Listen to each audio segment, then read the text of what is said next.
Hebrews, Hebrews, Hebrews. This is Prophets of Awakening. It's our reading through the Tanak night, the 29th of April, 2026. Okay, 5 chapters that we'll be reading will be out of the First Kings. We'll be reading chapters 6 through 10. We're going to read each chapter and break it down like we normally do. Okay, you can go to our YouTube channel, the Prophets of Awakening. Check out our videos. We have over 1,000 or so videos that you can look at, examine, get the meat out. These videos will lead you to the truth of the Holy Scriptures. And if you like what you're hearing and receiving, I'm asking you to like, share, and subscribe to the channel. It'll be greatly appreciated. We have our Cash App at the bottom of the screen for those that want to help this channel, help it move along. That too will be greatly appreciated. Okay. This channel was created to aid and assist all Hebrews who are waking up to their true identity and understanding who their Savior and their Redeemer truly is. Shalom and welcome to the channel. Welcome to our reading to the Tanakh study. We're going to do our normal, which is a moment of silence, a prayer, Psalms. We have some current events, need to know information. We'll open it up with some questions and comments and dialogue with anybody with any testimonies.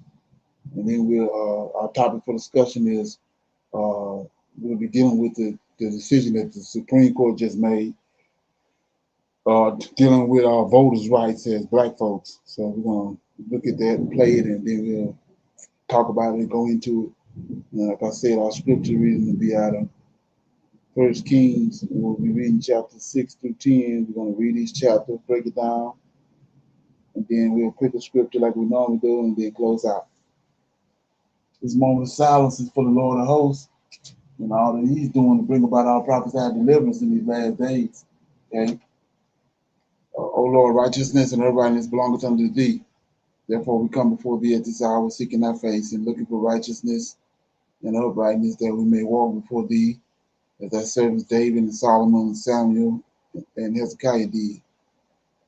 For we desire to walk after thee, O Lord, and to keep your commandments, your testimony, and your statutes with all our heart and our soul, to perform the words of the covenant that was written down by your prophets. O Lord, allow thy face to shine upon thy people. Hear our plea, hear and do, O Lord. Hide not thy face from us, for we need you so very much at this hour. Peace be unto you. Okay. With that being said, I'll read a Psalms right quick. Okay. I'll read Psalms 3. Okay, it's a confidence in God. It's a prayer for the confidence in God. It's a Psalm of David. Lord, how are they increase that trouble me? Many are they that rise up against me. Many there be which say of my soul, there is no help for him in God. Selah, but thou, O Lord, art a shield for me, my glory, and the lifter up of my head. I cried unto the Lord with my voice, and he heard me out of his holy hill. Selah, I laid me down and slept. I awakened, for the Lord sustained me. I will not be afraid of tens of thousands of people that have set themselves against me round about. Arise, O Lord, save me, O my God, for thou hast smitten all my enemies upon the cheekbone. Thou hast broken the teeth of the ungodly. Salvation belongeth unto the Lord. Thy blessing is upon thy people. Selah. That was Psalms 3. It's a prayer for the confidence in God. Okay. With that being said, we're going to go to our current events, and then we'll play a video, and then we'll break it down as we go. I don't know if anybody's familiar with this video, but there are a lot of people that start, I think it's the same ones that's protesting around the world, especially in America, but they're starting to burn down buildings, burn down companies, the ones that's laying them off. They turn them around and they burning the building down. Well, let's check it out. Right now, the United States is at the same kind of structural inflection point that has preceded every major social eruption in recorded history. All you had to do was pay us enough to and live. There goes your inventory. It was a 6-alarm fire that burned the place to the ground. He uploaded the video to Instagram himself because he knew that the public was going to be on his side. His name is Kamal Abdul Kareem, a 29-year-old making roughly $37,000 a year. The problem? An average one-bedroom near the facility in Ontario, California, runs over $2,000 a month. To him, the injustice of the situation was obvious. The rich abuse the masses, and the masses suffer as they must. Therefore, his act to him, despite being arson, was actually a service of justice. Now, how do I know that he and a growing number of people believe that this act of vigilantism was actually justice? Because on his very first phone call while in custody, he compared himself to Luigi Mangione. Mangione is the all too popular murderer who shot and killed the health insurance CEO in cold blood on a Manhattan sidewalk back in December of 24. A murder so shockingly well received by the public that his legal defense fund has already raised nearly $1 million from roughly 30,000 donors. Approximately 50% of American college students sympathize more with Mangione than the man that he killed. Inequality has already surpassed intolerable, and now instability in the Middle East threatens to become the straw that breaks the camel's back, and I'm going to prove it. There are just two paths before us. If you want to avoid calamity, it is imperative we take the right one. I'll explain why in 4 parts. Part 3 is what the vigilantes do not understand. So regardless of what you think now, do not skip that part. Welcome to part 1. The two-sided squeeze. Since 1979, worker productivity in the United States has grown by 80.9%, but wages have only grown by 29.4%. The last time America's wealth concentration was this out of whack was the Gilded Age. You know, the era of the robber barons. And I mean that comparison literally. You can actually measure inequality. You use something called the Gini coefficient. It peaked in 1890 during the Gilded Age with a Gini coefficient of 0.87. It was a catastrophe that almost destroyed America. Now, guess what today's Gini coefficient is? 0.86. We're only 0.01 behind our all-time worst score. In the Gilded Age, the richest 4,000 families in this country held as much wealth as the other 11.6 million households combined. Today, the top 1% hold as much wealth as the bottom 90% combined. Same stupid, socially suicidal picture, but 130 years later. This isn't just kind of uncomfortable, it's genuinely destabilizing. And given all of the local and global upheaval that we're all living through right now, I really hope I don't have to spend time convincing you that things right now are extremely unstable. This is what happens. Inequality starts building up. Right now in America, 10% of Americans own 93% of all stocks and financial assets. But that by itself does not cause people to burn warehouses and shoot CEOs. For that, you need a second ingredient, inflation. Why? Because inflation is what created the unaffordability crisis. Right now, people are convinced that billionaires are stealing money. But the reality is this is a politician and central banking problem where we run these insane deficits and then we money print to cover the problem. And that is what drives a K-shaped economy, and that is what creates the billionaire class. And guess which political party is driving the unaffordability crisis? That's right, both of them. Until state and federal budgets are balanced, you are being stolen from by your elected officials. It's not the wealthy stealing from you. It is the politicians in charge of the budget. An unbalanced budget forces the government to money print. And when the government prints money, and it has been printing historic amounts of money for over a decade, the price of everything goes up, way up. And when that happens, your purchasing power goes down, way down. And the only protection from that absolutely despicable, immoral secret tax is to own assets. That relationship is what creates billionaires. Assets are things whose value rises as more money is printed. Stocks, real estate, business ownership, etc. So welcome to part 3. Balance the budget or there will be blood. Every major period of sustained economic inequality in recorded history has ended one of two ways: structural reform or mass violence. History says that there's no third option. The Gilded Age, pre-revolutionary France, Romanov Russia, Weimar Germany. Every time you combine extreme inequality with an unaffordability crisis long enough, one of those two things happens. The structure gets fixed or the structure gets destroyed. This is why the Democrats will rightly run on a platform of affordability during the midterms. But watch the policies they put forward. If they aren't about balancing the budget, it will all be for naught. Same with the Republicans.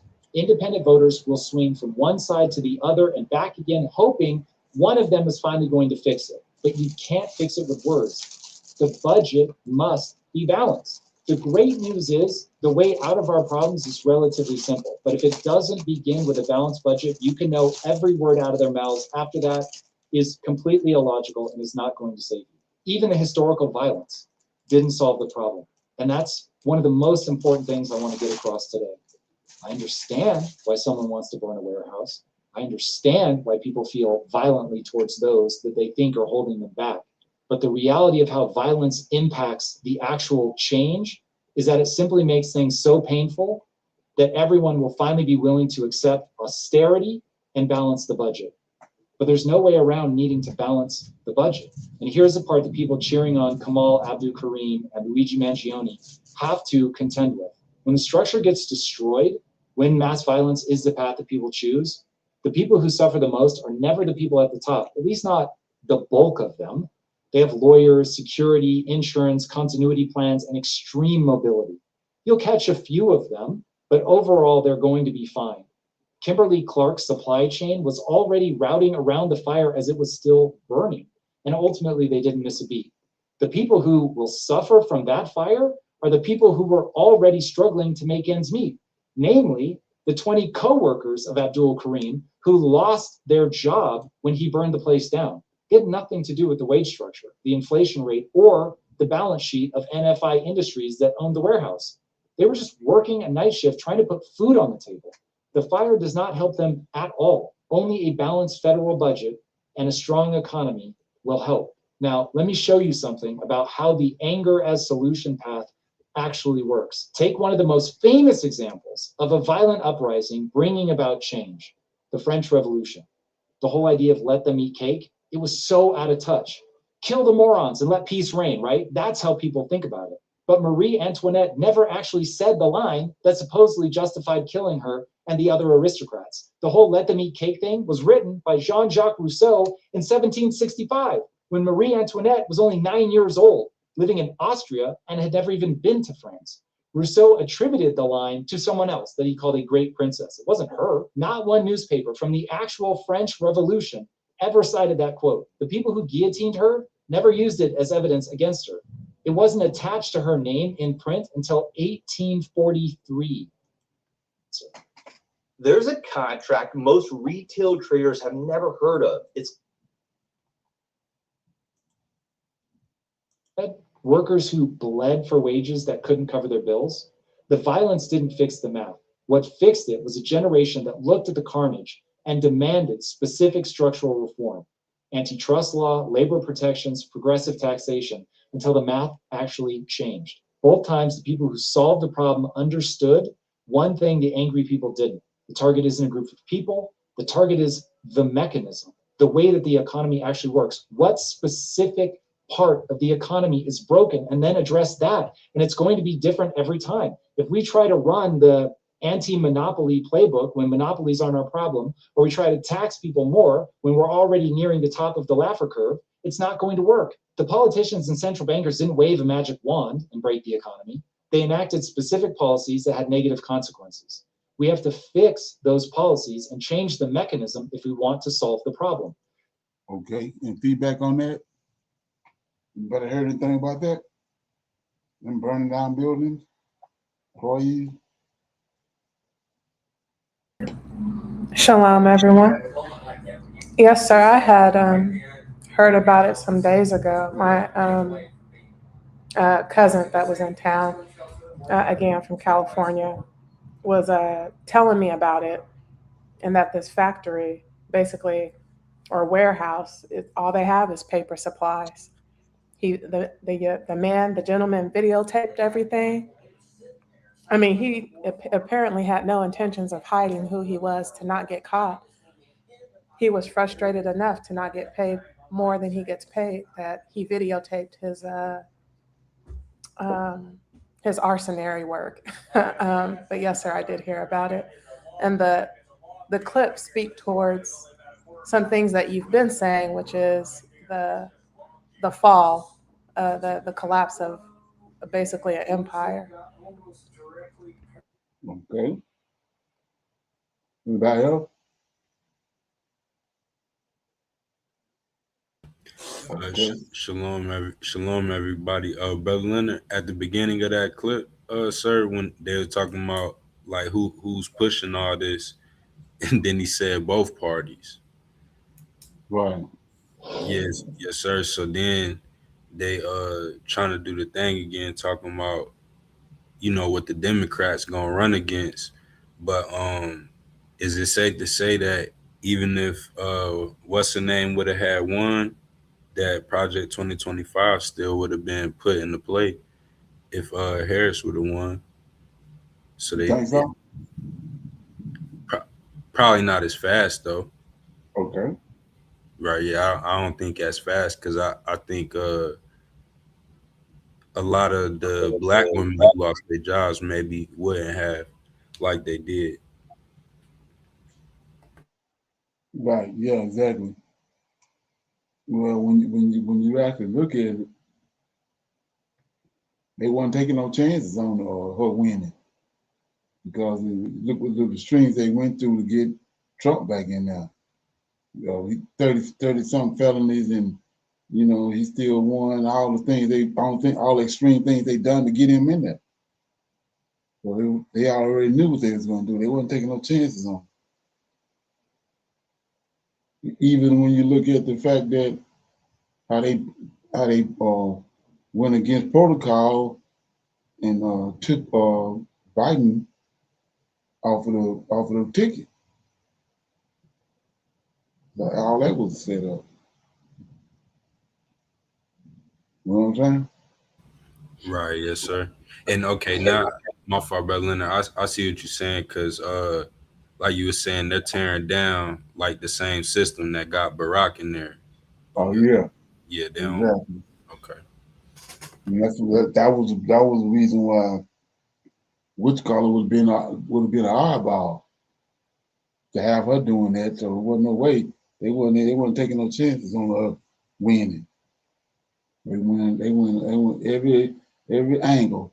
They they made sure that was whenever he lost, when Biden they seen what that machine was capable of doing, and it was growing when Biden beat Trump. So after that, they already knew what they had to do. They had to go in and they had to rig everything. And that's exactly what they done. Okay.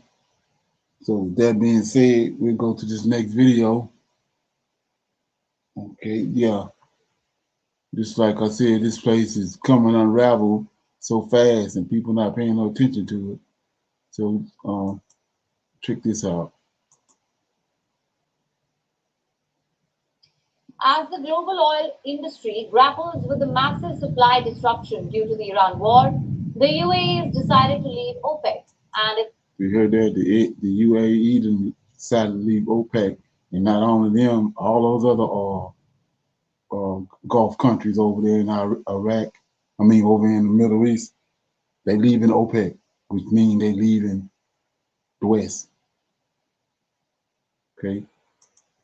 its wider alliance, dealing a blow to this group and its leader, Saudi Arabia. Now, OPEC stands for the Organization of the Petroleum Exporting Countries. It is an intergovernmental group founded in 1960 to coordinate petroleum prices, policies, stabilize oil markets, based in Vienna, Austria. OPEC acts as an oil cartel, controlling supply to influence global oil prices. Simply put, they hold significant influence over global fuel prices. Now, the UAE's exit after 6 decades of membership and as one of the top oil producing countries will come as a significant loss for this group. For years, the group has balanced global oil markets and defending prices by managing crude supplies. The UAE's decision is also the latest indication of how the war in Iran will continue to reshape global energy markets for years to come. While the UAE has talked in the past about quitting OPEC, amid long-standing tensions with Saudi Arabia, UAE Energy Minister Suhail Al-Mazroui said in a post on X, and I'm quoting him here, the UAE's decision to exit from OPEC reflects a policy-driven evolution aligned with long-term market fundamentals. We thank OPEC and its member countries for decades of constructive cooperation. We remain committed to energy security, providing reliable, responsible, and low-carbon supply while supporting stable global markets. So what does this mean in the immediate future? This would mean that UAE will no longer operate under production quotas set by the group. Instead, it will determine output levels based on its own capacity and market conditions. Already, the UAE has said it plans to raise production capacity from about 3.4 million barrels per day to 5 million barrels a day by 2027. The UAE's departure also follows years of tensions with the leader of OPEC and neighboring country, Saudi Arabia. Tensions are both over oil output policy and competition for regional political influence. Earlier, the two countries had even clashed at OPEC Plus meetings. The UAE has sought to deploy new investments in oil production capacity, while Riyadh pressed the group to restrain supply. Such disagreements had brought Abu Dhabi to the brink of quitting OPEC before, though it never followed through. In the immediate future, though, the impact will likely be limited as war between the United States and Iran throttles exports from the Persian Gulf, forcing the UAE, the Saudis, Iraq, and others to slash production rather than increase it. Now, the loss of the UAE from the OPEC could also create disarray and weaken the group. OPEC Gulf producers have already been struggling to ship exports through the Strait of Hormuz, the narrow choke point between Iran and Oman, through which a fifth of the world's crude oil and liquefied natural gas normally passes. Tensions between Iran and the United States have resulted in threats and attacks against vessels. In the waterway, usually despite differences, the oil cartel has sought to show a united front. However, the UAE exit from OPEC also represents a big win for US President Donald Trump, who has accused the organization of ripping off the rest of the world by inflating oil prices. Okay. Any comments on that?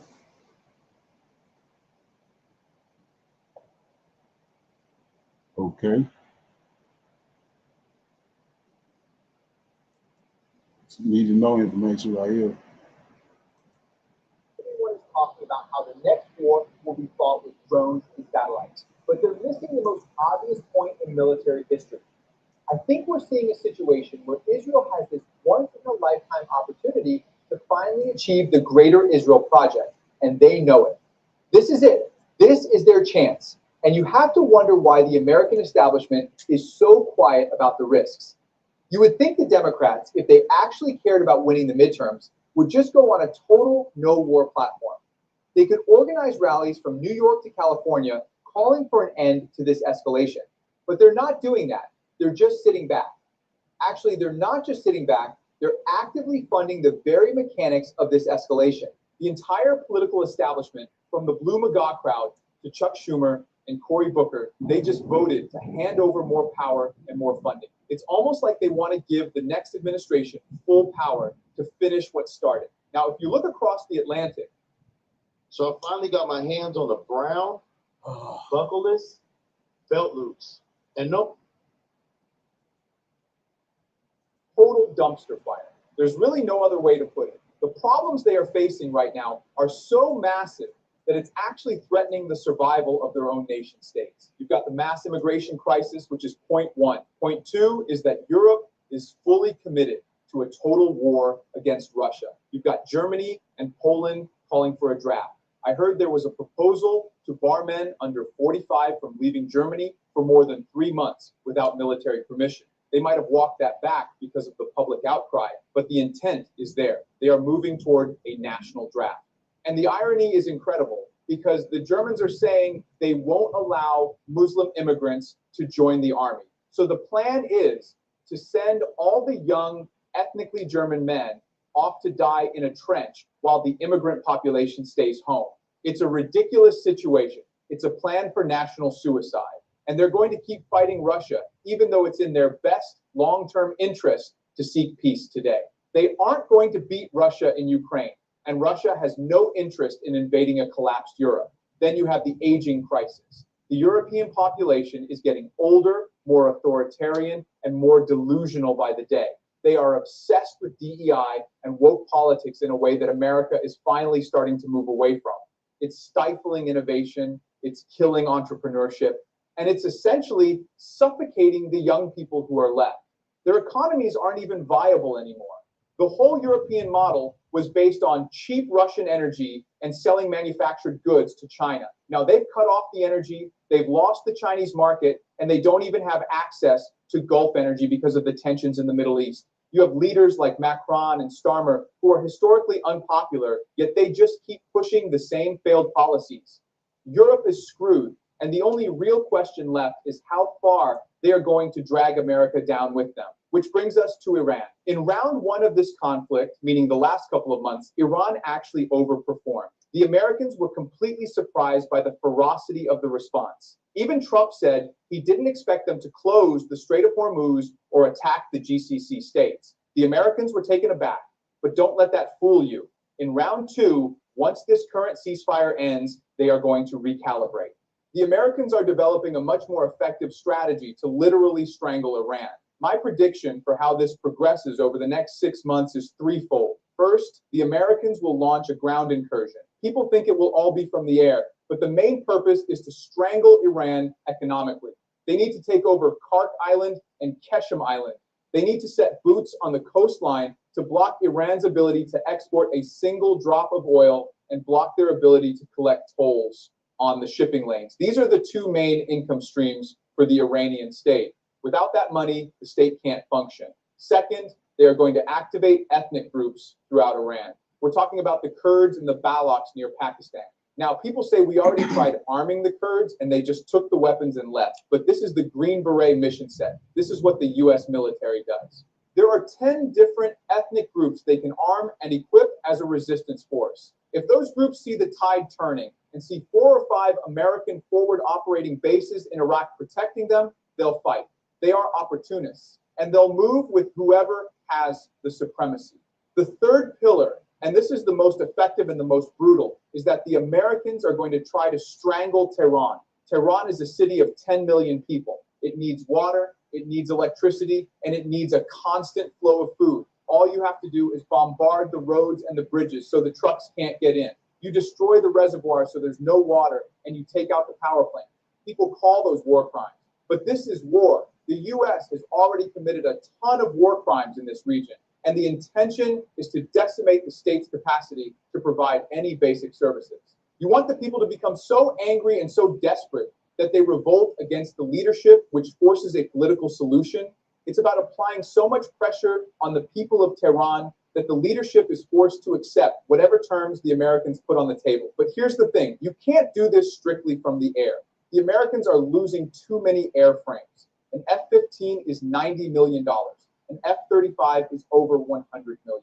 We've already seen close to 30 planes lost or damaged. If you try to fight this war only from the air, you're going to bankrupt the military. You need ground troops to establish real supremacy. And we've seen from Gaza that the world has become extremely desensitized. If the global economy is suffering, if gas prices are $10 a gallon, and you're worried about losing your job, you aren't going to be that concerned about ground troops in Iran. After 6 months of economic pain, people get fatigued. They just want the war to be over, no matter the cost. The Iranian system is complicated. It's a dual system. You have the religious authority under the Ayatollah, and under him is the IRGC, which is essentially a private militia that doesn't report to the regular government. Then you have the secular traditional political system with elections. These two sides are always in competition. Right now, the IRGC is locked in. Their leadership has been targeted, their cabinet has been killed, and they've activated what they call the Mossack defense. This is a decentralized command and control where every cell is authorized to fight to the death.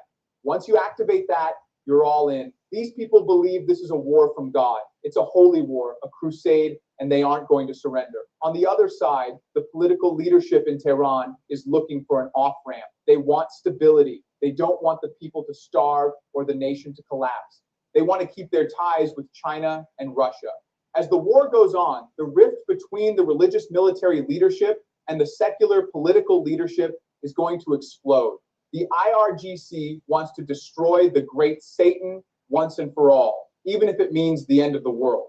The politicians are worried that this leads to nuclear weapons and the total destruction of the Iranian nation state. The American strategy is going to be to drive a wedge into that rift as hard as possible. From a geostrategic perspective, the United States is fighting to prevent a Russia-Iran-China coalition from arising. If those three unite the Asian continent, they can absorb Europe, Africa, and Southeast Asia. They could literally embargo the United States into the Western Hemisphere. America has $39 trillion in debt. We need the rest of the world to keep buying U.S. treasuries just to keep the lights on. If we lose access to those markets, it causes a sovereign debt crisis that would destroy the American economy overnight. America isn't fighting to gain anything anymore. America is fighting just to survive. That's why this war feels so different. It's eschatological. There are extreme religious elements that have co-opted the political process, including both Jewish and evangelical Christian groups who believe this is a necessary holy war. They want the destruction because they believe it's part of a divine plan. It's hard for a rational person to understand, but for the people in power, this is a religious war. They want the escalation. They want the ground war. And that is why we can expect the troops to start moving and for this to continue to escalate until the entire map of the Middle East is redrawn. The reality is that air power is just the curtain raiser. It's the tool used to break the windows, but you can't occupy a house or change a regime from 30,000 feet, especially when the enemy is willing to hide in the mountains for a decade. The Americans know that to truly break the Iranian back, they have to control the ground. They have to control the oil terminals. They have to be the ones who decide who eats in Tehran and who doesn't. It's a brutal 20th century style conquest being packaged in 21st century rhetoric. And while the media focuses on the drones, the real move is the mobilization of ground forces that is already being planned behind closed doors. The debt is too high, the stakes are too great, and the greater Israel opportunity is too close for them to stop now. This is okay. Anybody got any comments on that?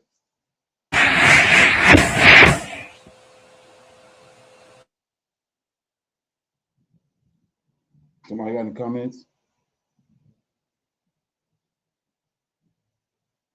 Okay, so with that being said, you heard what he said. It's all about the greater Israel plan. So they're actually using this to stifle everybody else. All this drama is not only putting pressure on the West, but it's putting pressure on Iran and everybody. Okay. So with that being said, I'm gonna open it up for some Q&A. Okay. Let me get it. Anybody got any questions, any comments, any dialogue, or any testimonies about anything they heard on this channel, or something they came across they want to share with the line?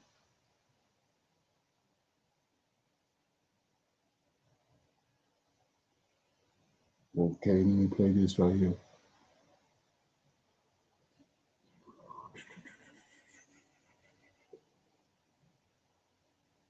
Yeah, everybody is talking about this the Strait of what's going on with the Strait of Hormuz.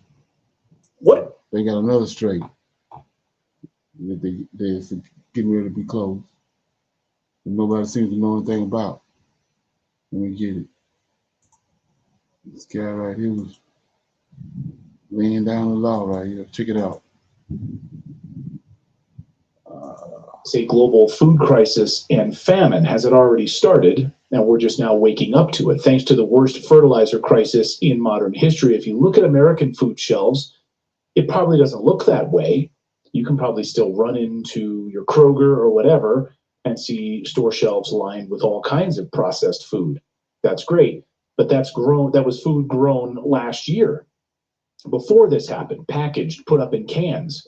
We need to look deeper, and we need to look at what's happening in other parts of the world right now. And we simply need to look at the data, which is deeply disturbing, thanks to this war in Iran. Friend of the show, Mike Adams over at Natural News, just wrote this last night. Data is now showing a potential full-blown famine guaranteed to take place from late 2026 to mid-2027 if the Strait of Hormuz isn't open soon. Sudan, the most exposed, more than half of its fertilizer comes from the Gulf. The country is in the grip of a civil war. Its planting season runs from June to July. This is a recipe for mass starvation. It's being treated as a secondary concern. Ethiopia, Bangladesh, Pakistan, Sri Lanka, each face their own ticking time bomb, ticking clock. Fertilizer that doesn't arrive by May is fertilizer that won't be applied. The ripple effects will hit the lean season of 2027. Even countries like India, Brazil have some buffers throughout stockpiles or later planting windows, but that only masks the systemic fragility. The poorest smallholders in Bihar and Sahel have no such safety net. As one study notes, below certain income levels, it may simply not be possible to obtain an adequate diet. And these are people who will die first, he writes. Now, no one has traveled the world and studied these global movements more than our next guest. I'd be willing to bet. I'd be willing to absolutely bet. Michael Yon is that person. He's a former U.S. Green Beret turned journalist who spends his time going into the most remote regions on Earth, from location to location, studying mass migratory patterns, shipping trades, Gulf surveillance, all of these like choke points, Panama, the Strait of Malacca, all of the Gulf countries. He's been warning for at least the past 6 years that this was coming. Here was a post from 2023, just as an example.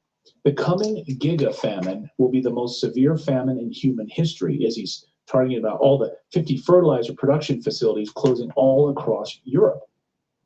Right now it's 5 a.m. in Japan, and Michael has been warning about this for a long time. He's been kind enough to join us, wake up early with us in Japan to talk all about this. Michael, welcome back to the show. Great to see you. Thanks for having me on. And I'm in Japan, as you just mentioned. This is not the ideal place to be in a global famine, which is something I've warned for years. In fact, I've warned the Japanese for years that if you see the Strait of Hormuz and some other places get closed down, especially Hormuz for any extended time, you should stock up on food and think about how serious this can get.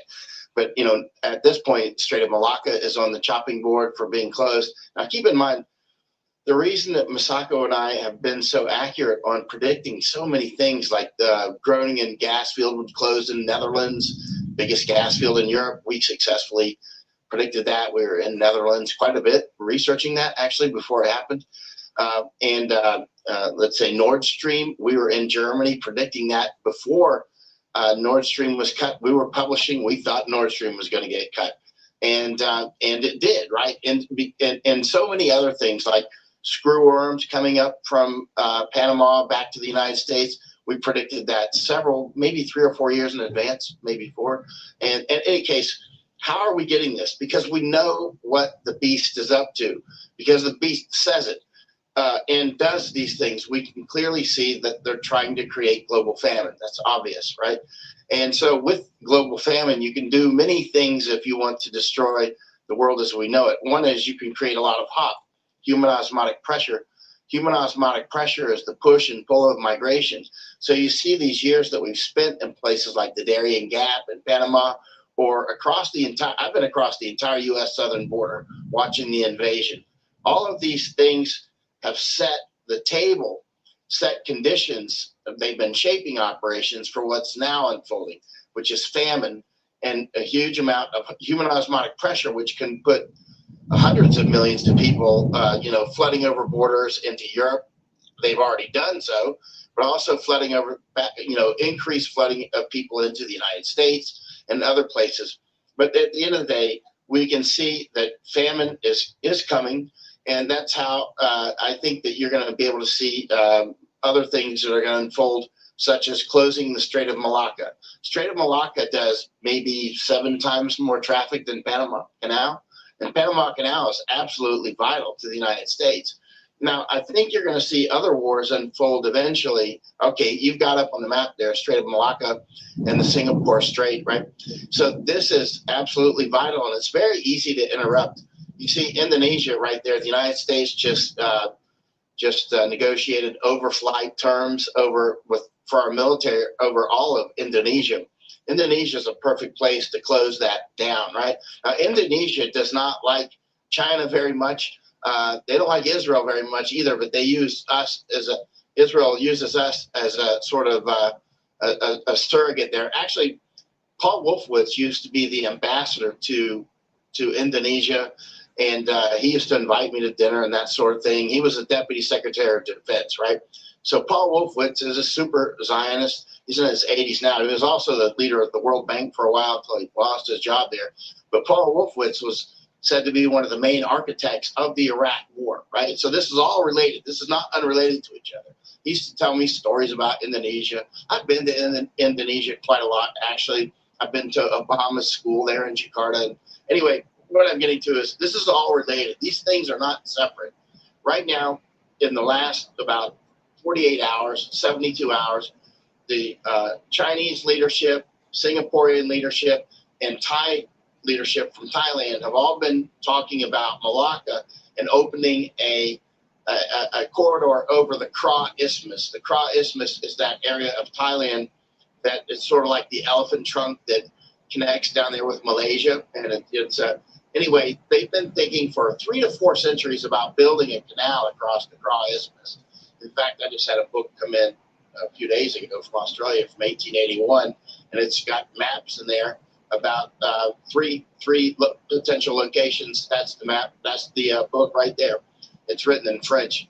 And so that book, I just ordered that from Australia. It's from 1881. And you can see they've got it all charted out right there. So there's the Kra Isthmus. You see where on the bottom, the line on the bottom is the Strait of Malacca.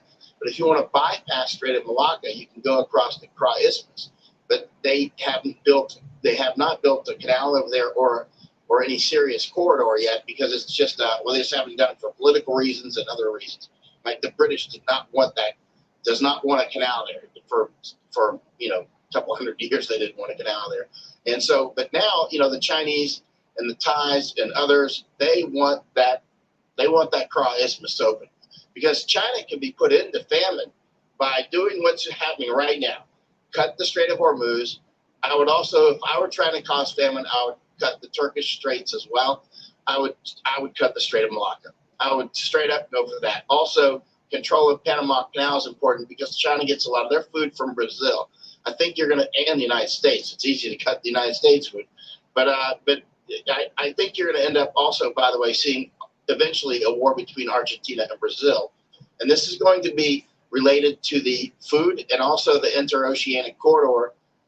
The bioceanic corridor that's down there that goes through Brazil, Paraguay, Argentina, and Chile. Masako and I went down there just over a year ago, and we were up in northern Argentina where that bioceanic corridor is being built. In fact, we were on one of the little trains up there. And so what I'm getting to with this is that is another area of contention. There's a huge fight going on between Zionists and Chinese, by the way. That's a sub fight, and it's pretty huge. But as I say, a sub fight, it's massive. But it's massive, but it's invisible to most people. It's not invisible to us because we're watching it unfold in real time in these locations. But I think that you're going to see, for instance, places like Hamburg could be targeted. Places like Rotterdam and Antwerp could possibly be targeted as well. We were just up in Rotterdam. We spent almost 2 weeks up there. In Hamburg, looking at, Hamburg's the biggest port in Germany, right? It's the 3rd largest in Europe. The biggest in Europe is Rotterdam there at Netherlands, and the 2nd largest is Antwerp there in Belgium. But these all are potential targets as they try to create global famine, which they're working on. I think that you're going to see at least some constraint at Panama, right? And you notice what this guy been saying ever since he's been talking. that these people are they intentionally trying to start a global famine. Okay. Any feedback on that? Shalom, brother Leonard. Just like all the guys like this that I've been seeing that like analyze, analyzing the war and analyzing Right. the markets, right? Yes, sir. And they all been saying the same thing, that they that they see the famine coming because they watching the supply and how everything is going. Yeah, right. And And notice, yeah. Go ahead. oh, I'm sorry, sir. I was gonna say just how the countries are attacking. Right. Yeah. So you can. I was mentioning this a couple of months ago. How when you look at the scriptures, every time the Most High wanted to move the Israelites, he brought a famine came about. He brought about a famine, and so we've been talking about that over the last couple of weeks. How the second exodus is a morphing into something else. What people been saying is going to be the second exodus. It's morphing into something else. But also, like this guy just said, Most High, the one when he wants to move Israel, it's famine.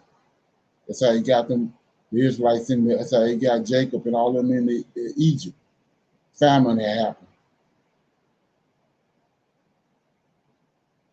That's how they ended up on the West Coast with the Antioch Epiphanes and all them besieged Jerusalem. Even Nebuchadnezzar, they besieged it, brought about a famine. And so when you understand that, that's how we get ended up getting moved around because of famine. Like I said, the situation right here, if Project 2025 wouldn't have happened with all these job losses and all that, it's a bunch of Negroes wouldn't have never been thinking about leaving and going nowhere. So all this stuff right here is vital. Okay. Anybody else? And shalom, brother Leonard. What wasn't there a famine in Abraham's time? Right. That's how he ended up down. It was during Abraham time and Isaac. They both ended up down in Gerar because of the famine. Okay, Okay. right. Uh-huh. Yeah. So with that being said, my topic for discussion is, like I said, this just happened. I don't know if anybody else know anything about it, but let me check it out. I said this. I was talking about this, how the midterms, these people, they got to do something. They got to come up with something drastic got to happen, because if they don't, they have nobody wants to deal with it. So they're gonna have to do something in order for them to stay afloat. Check it out. Supreme Court has just released a major decision which could have a profound impact on the midterm elections. The justices issuing a ruling on a case out of Louisiana involving the Voting Rights Act, redistricting, and whether states must end any consideration of race when redrawing congressional maps. The decision potentially reducing the influence of minority voters. Court ruled 6-3 here in favor of the voters who challenged adding this second majority Black congressional district. So how did the court reach this decision? Well, Diane, you're right in the sense that is what they decided. And they decided this case 6-3. And what they essentially said is that although Louisiana had drawn that second district to comply with the Voting Rights Act under the prior interpretations of the Voting Rights Act that have been in place for more or less 60 years, the Voting Rights Act now effectively requires proof of intentional discrimination, not merely what is known as disparate impact discrimination. Like I said, this is a joke. The people the ones that brought this about with is Barrett, Thomas, Black Ass, and Kavanaugh, Roberts. All these people here is ones. Most of them, the ones that's pushing everything over the edge, is Trump voted them in. So they ended up 6-3, right? And therefore, since there wasn't evidence of that intentional racial discrimination, that second majority minority district violates the Section 2 of the Voting Rights Act, the net effect of which is to take the Voting Rights Act and turn it from a weapon against racial discrimination into a much, much less significant version of its prior self. Even the remedies for racial discrimination, the remedies that are designed to prevent racial discrimination, are themselves unconstitutional violations of the 14th and 15th Amendments, the irony being that that is what the Voting Rights Act was passed in order to enforce. Here's the irony on top of that one. Intent typically doesn't matter when it comes to civil policy. What matters is the impact or the injustice that the other individual experienced. And you have a legal remedy for the impact. Now, the court, or the justices, in all of their supreme wisdom, obviously, they have decided that as long as you did not walk in the room and say, well, how can we disenfranchise these N-words today? As long as your intent wasn't nefarious, you can actually do things that are racist and racially impact adversely citizens of the United States of America. We're not going to referee that according to this 6-3 decision. Isn't that something? Intent. How? How are they judging intent? People can lie about intent. How do they weigh it? Oh, it's kind of like when they ruled that a cop can shoot and kill you or harm you, but as long as they believe subjectively that they were doing the right thing when they did it,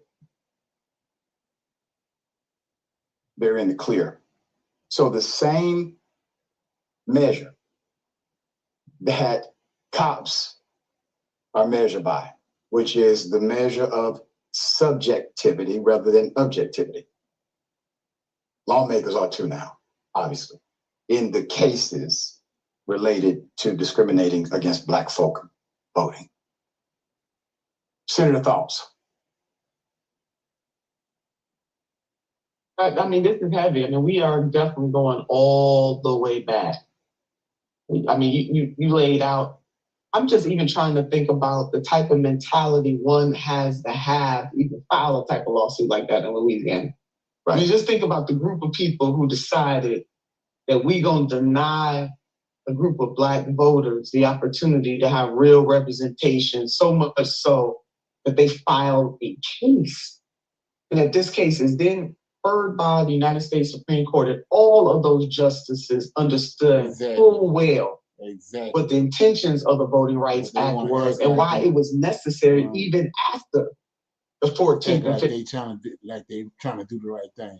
Yeah, 15th Amendment. So let's just say the Civil War amendments all together, the 13th, 14th, and 15th Amendments to the Constitution, the fact that we further needed the Voting Rights Act to seal what those three amendments, but particularly the 14th and 15th Amendment, intended to do, is really a stain on this nation. It is an atrocity.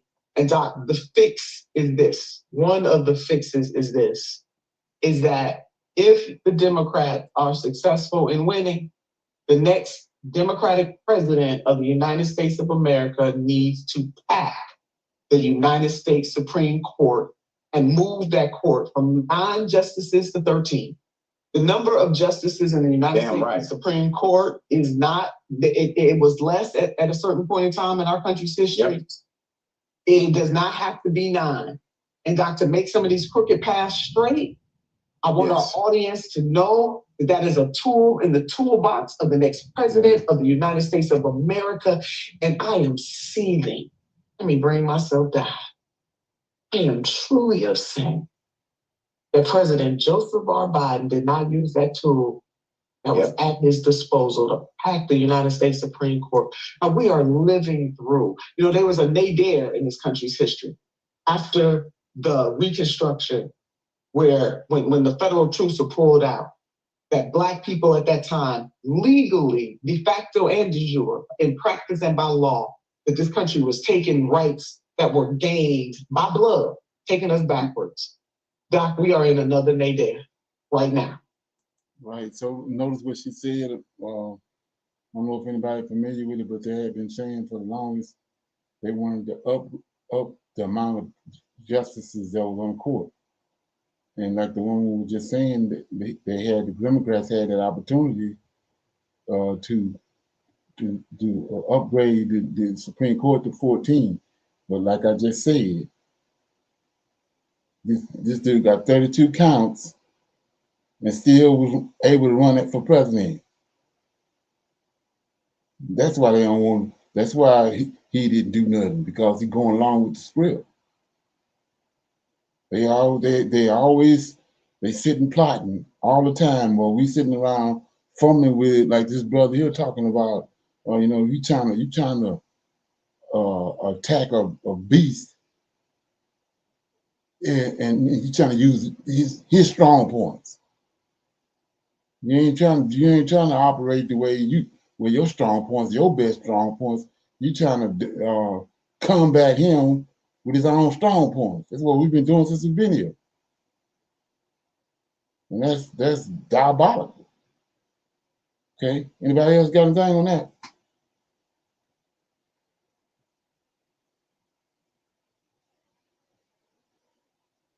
Nobody, yeah. So they trying to be Negroes the ones that they allow to be a little successful.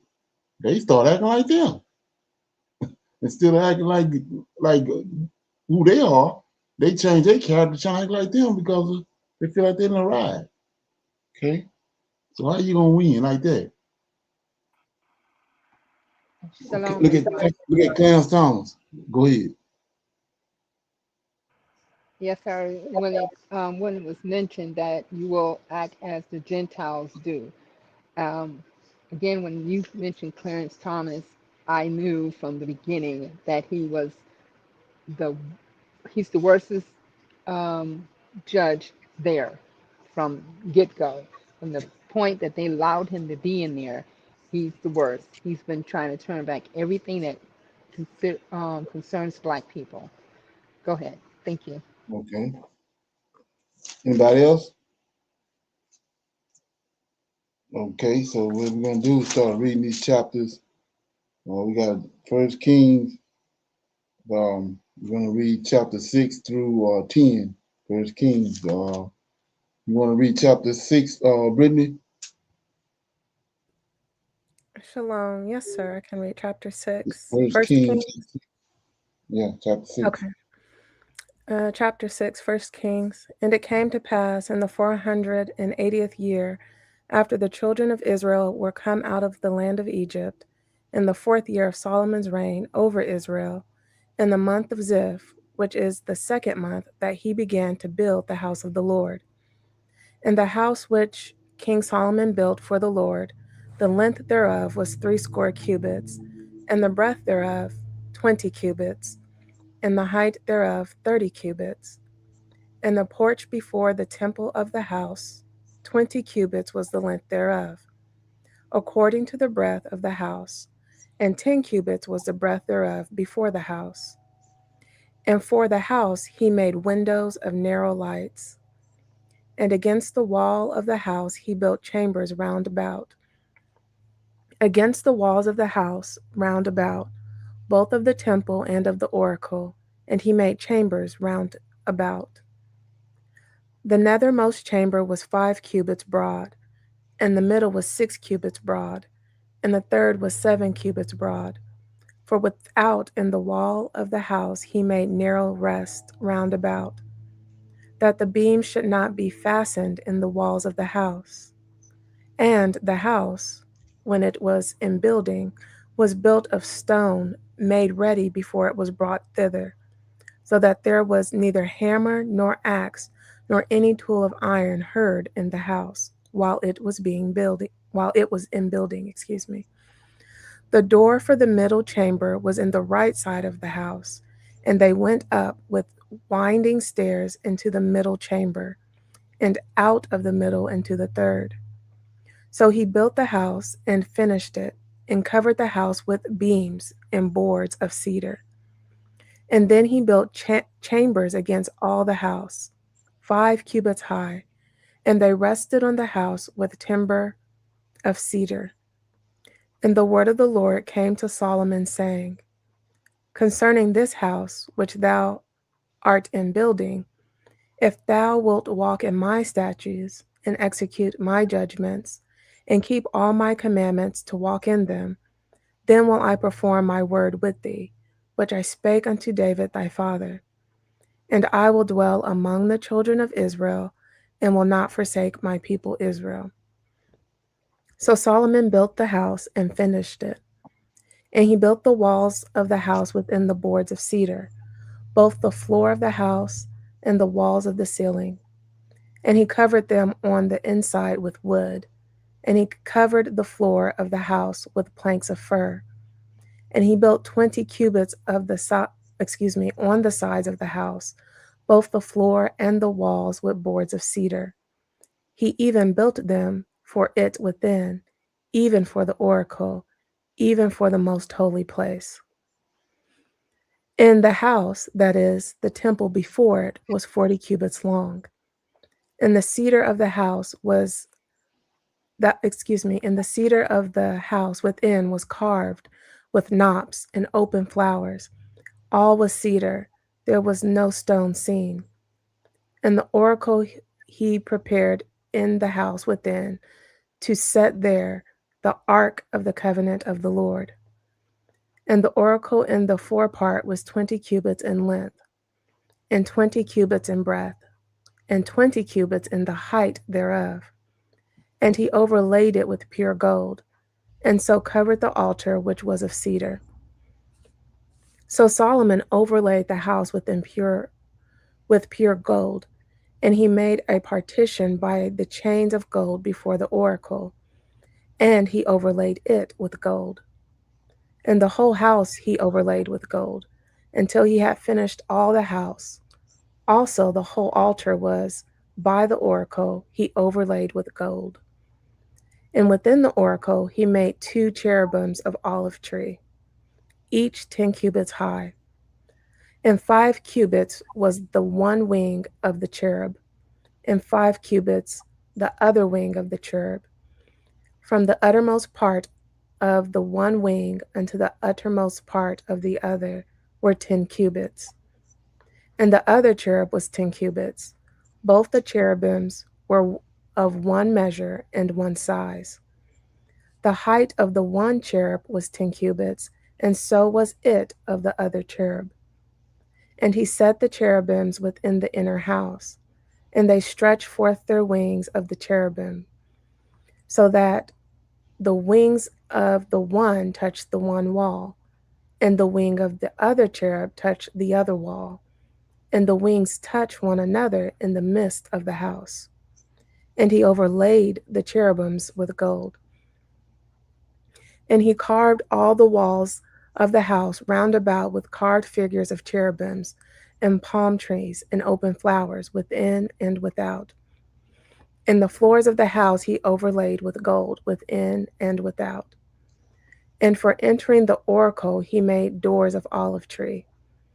The lintel and side posts were a fifth part of the wall. The 2 doors also were of olive tree, and he carved upon them carvings of cherubims and palm trees and open flowers, and overlaid them with gold, and spread gold upon the cherubims and upon the palm trees. So also made he for the door of the temple post of olive tree, a 4th part of the wall. And the 2 doors were of fir tree. The 2 leaves of the one door were folding, and the 2 leaves of the other door were folding. And he carved thereon cherubims and palm trees and open flowers, and covered them with gold fitted upon the carved work. And he built the inner court with 3 rows of hewed stone and a row of cedar beams. In the 4th year was the foundation of the house of the Lord laid, in the month of Ziv. And in the 11th year, in the month of Bul, which is the 8th month, was the house finished throughout all the parts thereof, according to all the fashion of it. So was he 7 years in building it. Shalom, and that was 1 King chapter 6. Okay, you got anything on Um, anytime I hear about the making of the temple, and then also the tent of meeting before there was an actual stationary temple, the amount of gold they have in this chapter specifically to build a building and lay so much gold all over the place is just speaks to how much gold there was it? Exactly. that they were given. And Brother Leonard, yes, sir, I do have a question. I am none the wiser. Um, in this chapter, they speak about the oracle, like in 16, verse 16, and he built 20 cubits on the sides of the house, both the floor and the wall with boards of cedar. He even built them for it within, even for the oracle, even for the most holy place. Is the most holy place the oracle? Yeah, the Holy of Holies. Okay. I had never heard that word before Right. be used. Okay, that makes sense. Okay. Anybody else got anything on that? Okay, we're gonna read chapter 7. You gonna read that, Joyce? Hello, brother. Shalom, everyone. I might have some background. I'm keeping my little niece. Chapter 7. But Solomon was building his own house 13 years, and he finished all his house. He built also the house of the forest of Lebanon. The length thereof was 100 cubit, and the breadth thereof was 50 cubits, and the height thereof 30 cubits, upon 4 rows of cedar pillars, with cedar beams upon the pillars. And it was covered with cedar above upon the beams that lay on 45 pillars, 15 in a row. And there were windows in 3 rows, and light was against light in 3 ranks. Verse 5. And all the doors and posts were square with the windows, and light was against light in 3 ranks. And he made a porch of pillars. The length thereof was 50 cubits, and the breadth thereof 30 cubits. And the porch was before them, and the other pillars and the thick beam were before them.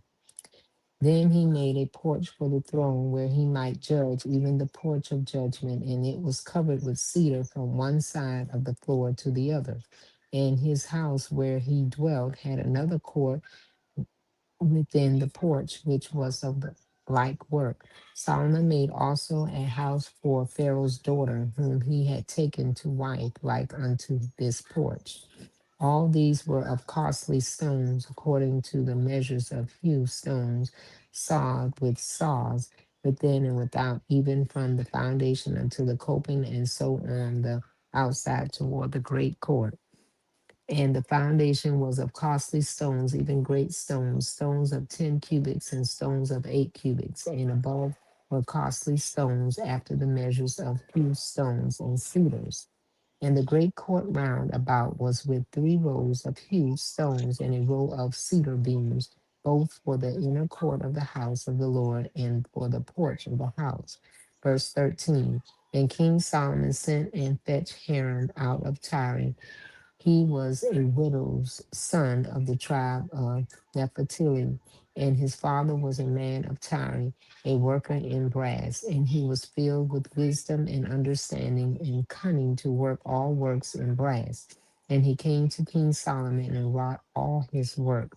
For he cast 2 pillars of brass of 18 cubits high apiece, and a line of 12 cubits did compass each of them about.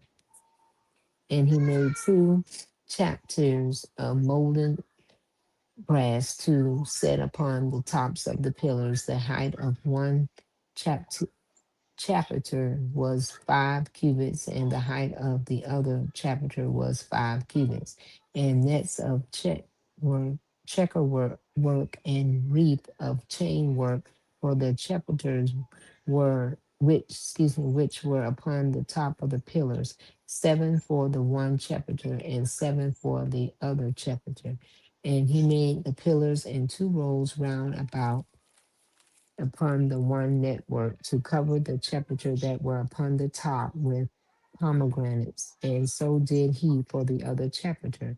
And the chapiters that were upon the top of the pillars were of lily work in the porch, 4 cubits. And the chapiters upon the two pillars had pomegranates also above over against the belly which was by the net work. And the pomegranates were 200 in rows round about upon the other chapiter. And he set up the pillars in the porch of the temple, and he set up the right pillar and called the name therein Joachim. And he set up the left pillar and called the name thereof Boaz. And upon the top of the pillars was lily work, so was the work of the pillars finished. And he made a molten sea, 10 cubits from the one brim to the other. It was round all about, and his height was 5 cubits, and a line of 30 cubits did compass it round about. And under the brim of it round about there were knobs compassing it, 10 in a cubit, compassing the sea round about. The knops were cast in 2 rows, then it was cast. It stood upon 12 oxen, 3 looking toward the north, and 3 looking toward the west, and 3 looking toward the south. Excuse me, and 3 looking toward the south, and 3 looking toward the east. And the sea was set up above upon them, and all their hinder parts were inward, and it was an hand breadth thick, and the brim thereof was wrought like the brim of a cup with flowers of lilies. It contained 2,000 baths. Verse 27, and he made 10 bases of brass. 4 cubits was the length of one base, and 4 cubits the breadth thereof, and 3 cubits the height of it. And the work of the bases, was on this manner. They had borders, and the borders were between the ledges. And on the borders that were between the ledges were lions, oxen, and cherubim. And upon the ledges there was a base above, and beneath the lions and oxen were certain additions made of thin work. And every base had 4 brazen wheels and plates of brass, and the 4 corners thereof had undersetters. Under the lever were undersetters molten at the side of every addition, and the mouth of it within the chapiter and above was a cubit, but the mouth therein was round after the work of the base, a cubit and a half. And also upon the mouth of it were engravings with their borders, 4 square, not round. And under the borders were 4 wheels, and the trees and the wheels were joined to the base, and the height of the wheel was a cubit and a half cubit. Verse 33, and the work of the wheels was like the work of a chariot wheel. Their axle trees and their naves and their felloes and their spokes were all molten. And they were 4 undersetters to the 4 corners of one base, and the undersetters were of the very base itself. And in the top of the base was there a round compass of half a cubit high, and on the top of the base the ledges thereof and the borders thereof were the same. For all the plates of the ledges thereof and all the borders thereof he graved cherubims, lions, and palm trees according to the proportion of every one in additions round about. Verse 37, after this manner he made the 10 bases, all of them had casting, one measure and one size. Then he made them 10 levers of brass, one lever contained 40 baths, and every lever was 4 cubits, and upon every one of the 10 bases one lever. And he put 5 bases on the right side of the house, and 5 on the left side of the house. And he set the sea on the right side of the house, eastward over against the south.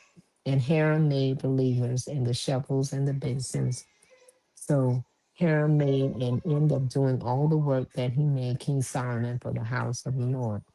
The two pillars and the two bowls of the chapiters that were on the top of the two pillars and the two networks to cover the two bowls of the chapiters which were upon the top of the pillars.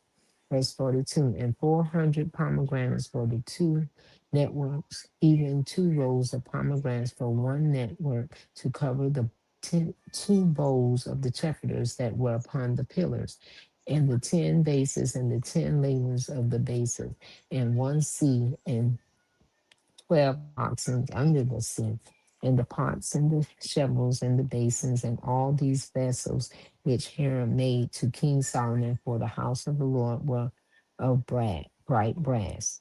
In the plain of Jordan did the king cast them in the clay ground between Succoth and Sarton, and Solomon left all the vessels unweighed because they were exceedingly many, neither was the weight of the brass found out.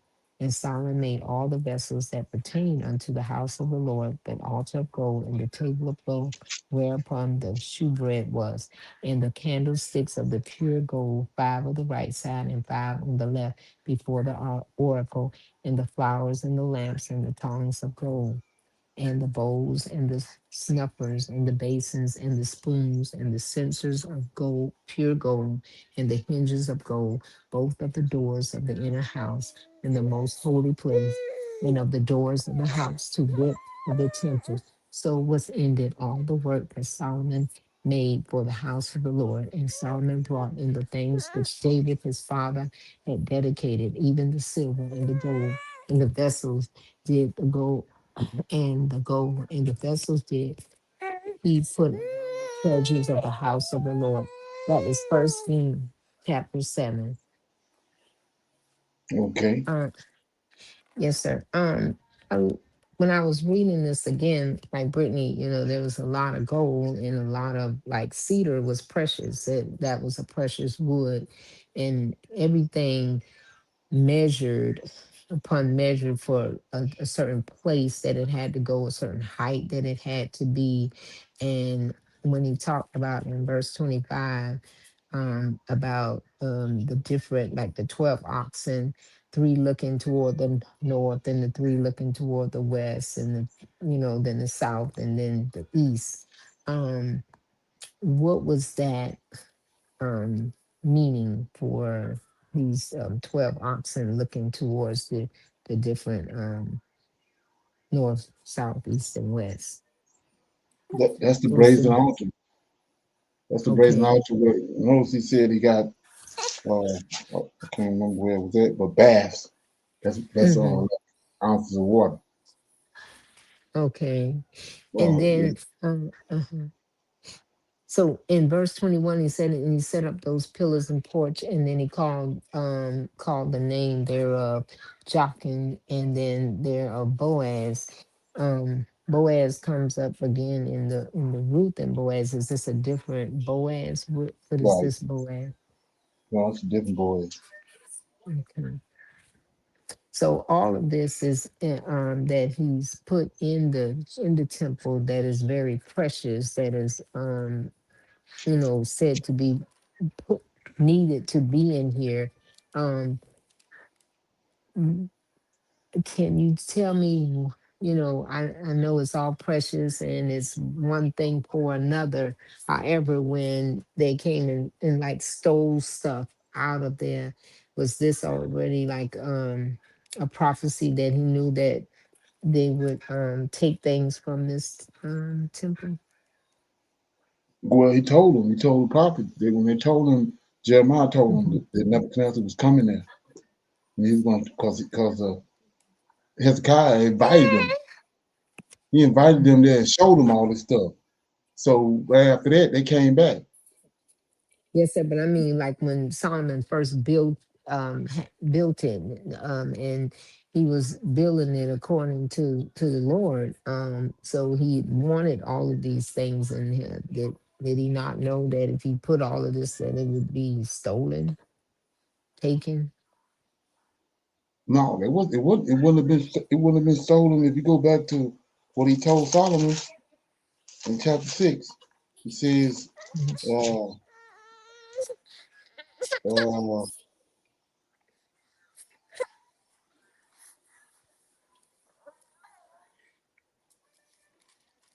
me find it.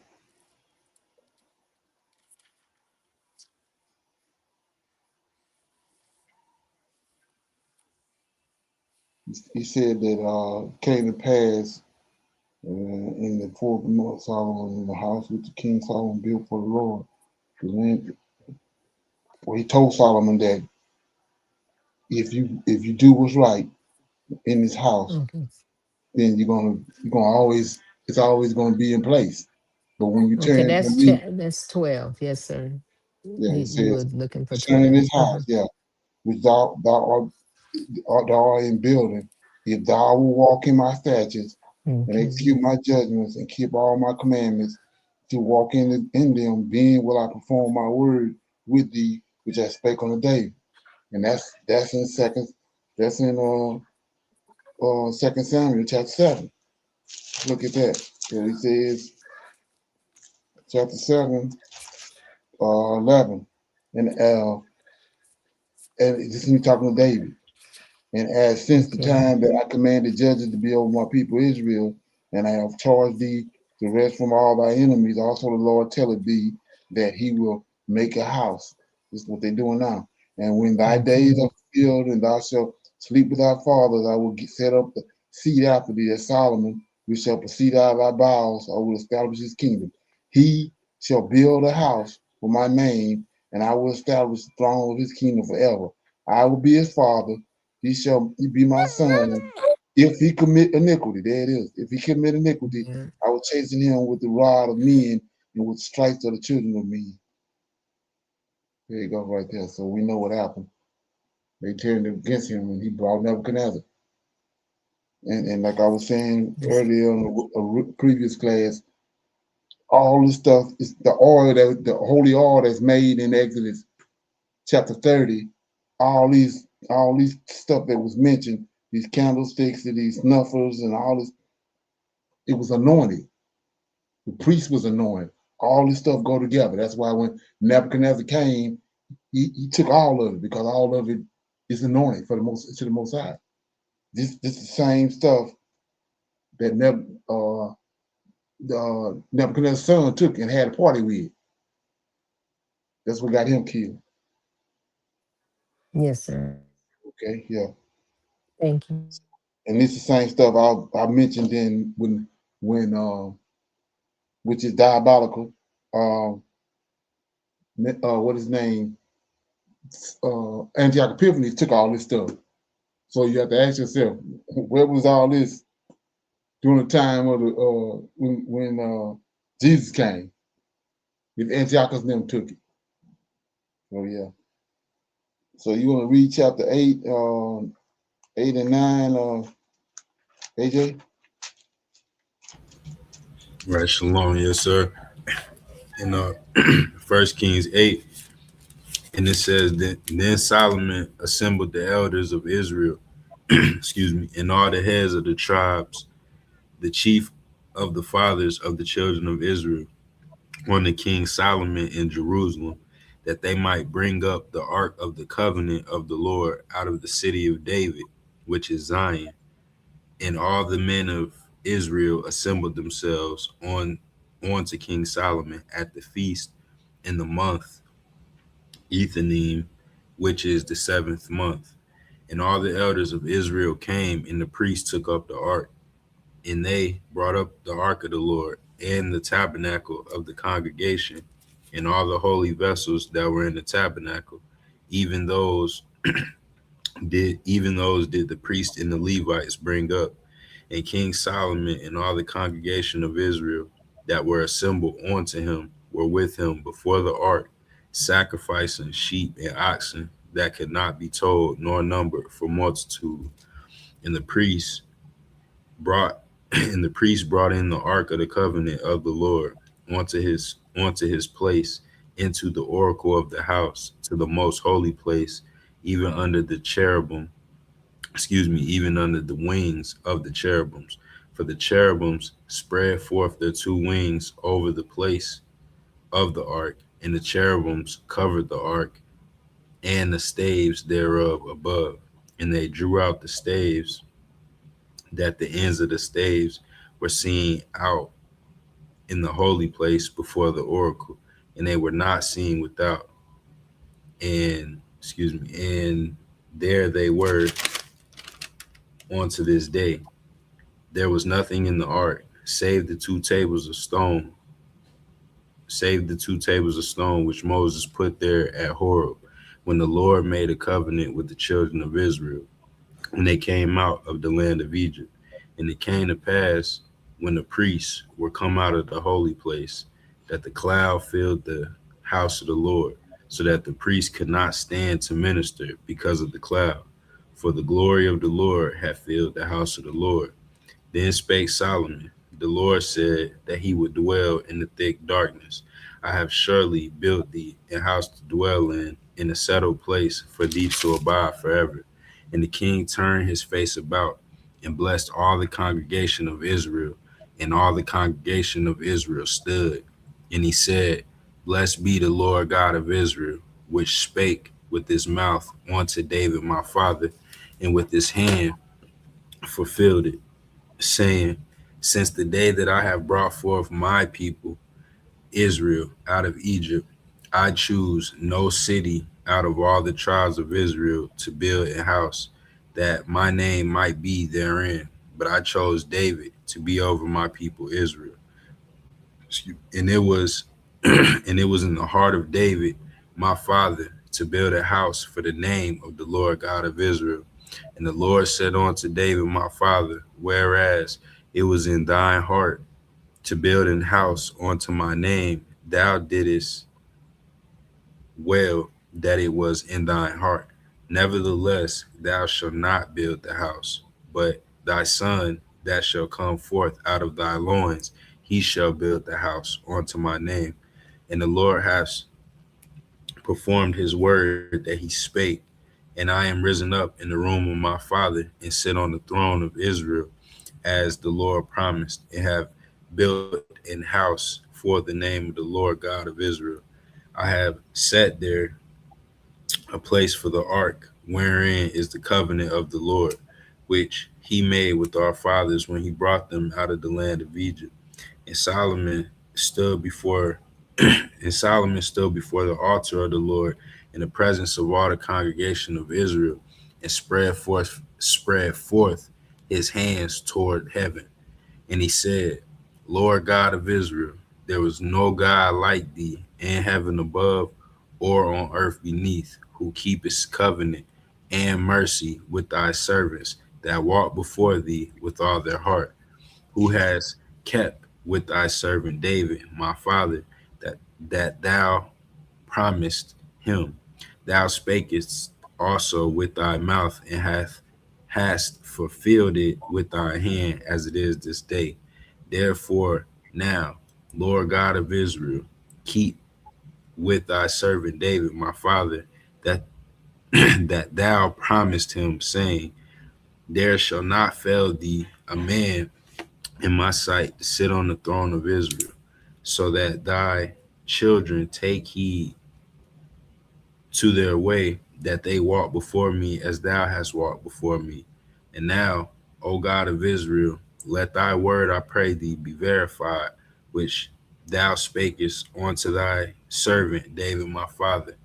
But will God indeed dwell on earth? Behold, the heaven and heaven of heavens cannot contain thee. How much less this house that I have builded? Yet have Yet have thou respect unto the prayer of thy servant, and to his supplication, O Lord my God, to hearken unto the cry and to the prayer which thy servant prayeth before thee today, that thine eyes may be open toward this house night and day, even toward the place of which thou hast said, My name shall be there, that thou mayest hearken unto the prayer which thy servant shall make toward this place. And hearken thou to the supplication of thy servant, and of thy people Israel, when they shall pray toward this place, and hear thou in heaven thy dwelling place, when thou hearest, forgive. If any man trespass against his neighbor, and an oath be laid upon him to cause him to swear, and the oath come before thine altar in this house, then hear thou in heaven, and do judge thy servants, condemning the wicked to bring his way upon his head, and justifying the righteous to give him according to his righteousness. When thy people Israel be smitten down before the enemy, because they have sinned against thee, and shall turn again to thee, and confess thy name, and pray, and make supplication unto thee in this house, then hear thou in heaven, and forgive the sin of thy people Israel, and bring them again unto the land which thou gavest unto their fathers.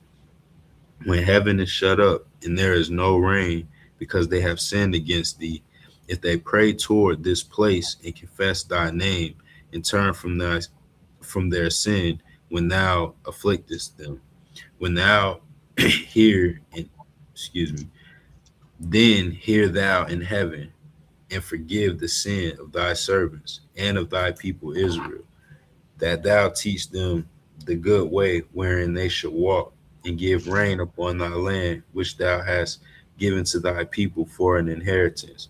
If there be in the land famine, if there be pestilence, blasting, mildew, locust, or if there be caterpillar, if their enemy besiege them in the land of their cities, whatsoever plague, whatsoever sickness there be, what prayer and supplication soever be made by any man, or by all thy people Israel, which shall know every man the plague of his own heart, and spread forth his hands towards this place, towards this house, then hear thou in heaven thy dwelling place, and forgive, and do, and give to every man according to his ways, whose heart thou knowest. For thou, even thou only, knowest the hearts of all the children of men, that they may fear thee all the days that they live in the land which thou gavest unto our fathers. Moreover, concerning a stranger that is not of thy people Israel, but cometh out of a far country for thy name's sake, for they shall hear of thy great name, and of thy strong hand, and of thy stretched out arm, when he shall come and pray toward this house. Hear thou in heaven thy dwelling place, and do according to all that the stranger calleth to thee for, that all the people of the earth may know thy name, to fear thee, as do thy people Israel, and that they may know that this house which I have builded is called by thy name. If thy people go out to battle against their enemy, whichsoever thou shalt send them, and shall pray unto the Lord towards the city, which thou hast chosen, and toward the house that I have built it for thy name, then hear thou in heaven their prayer and supplication, and maintain their cause.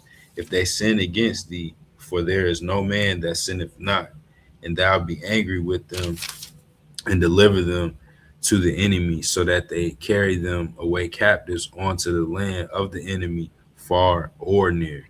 Yet, if they shall bethink themselves in the land whither they were carried captives, and repent, and make supplication unto thee in the land of them that carried them captive, saying, we have sinned, we have done perversely, we have committed wickedness, and so return unto thee with all their heart and with all their soul in the land of their enemies, which led them away captive, and pray unto thee toward their land, which thou givest unto their fathers, the city which thou hast chosen, and the house which I have built for thy name.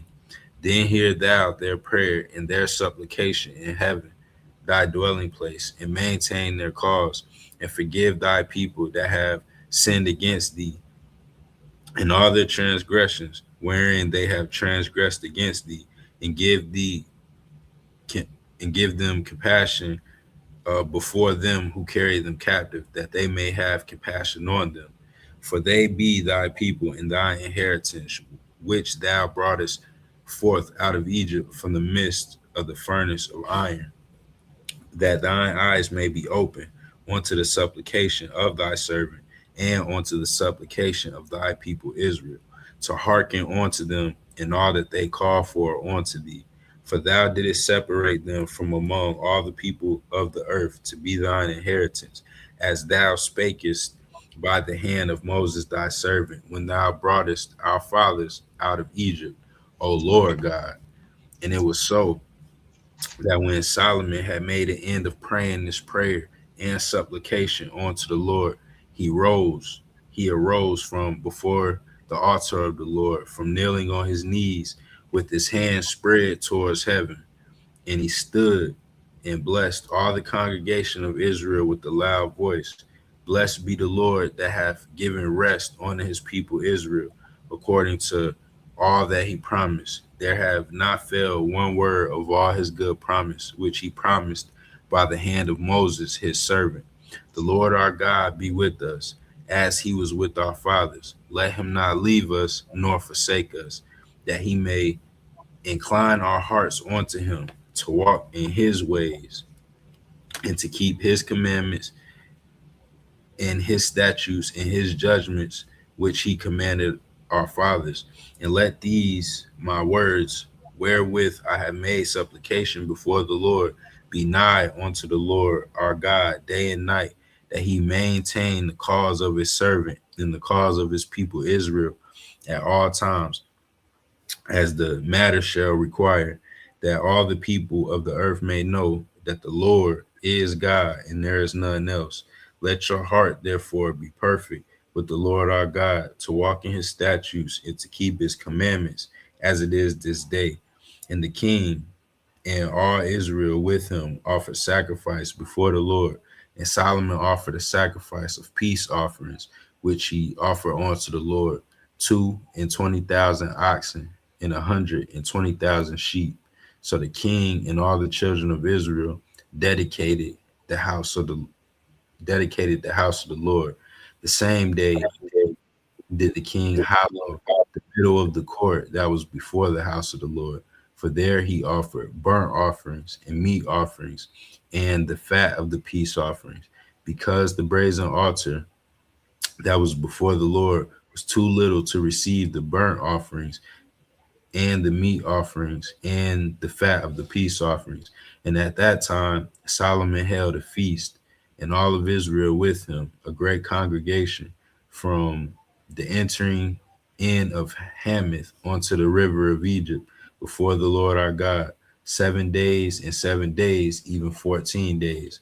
On the eighth day, he sent the people away, and they blessed the king and went on to their tents joyful and glad, and glad of heart for all the goodness that the Lord had done for David his servant and for his people Israel.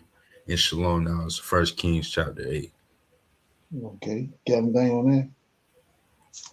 Just Brother Leonard, this God that Solomon is making this supplication to, is that same angel from Egypt, but specifically Exodus 23 and 20 is what it keep reminding me of while he was praying, because he kept asking them to kept saying that we're sinning against you, transgression against you. Right, yeah. It's all the same angel. Right, yes, sir.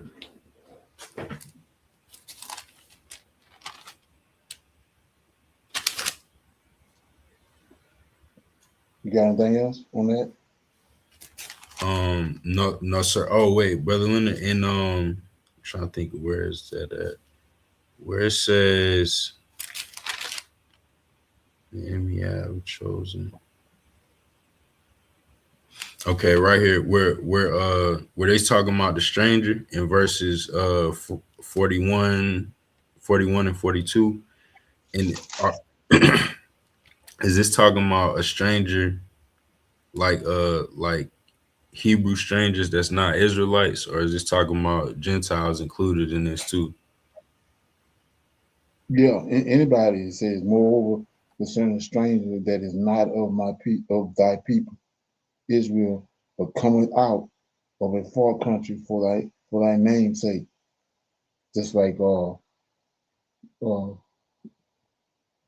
Ruth. See what it say? For they shall hear of thy great name. They will hear your great name, and of thy strong hand, and of thy stretched out arm, when he shall come and pray toward this place. So when they hear about him, the Lord of hosts, and how great he is, the God of Israel, and they come there on on his behalf, then he says, receive him.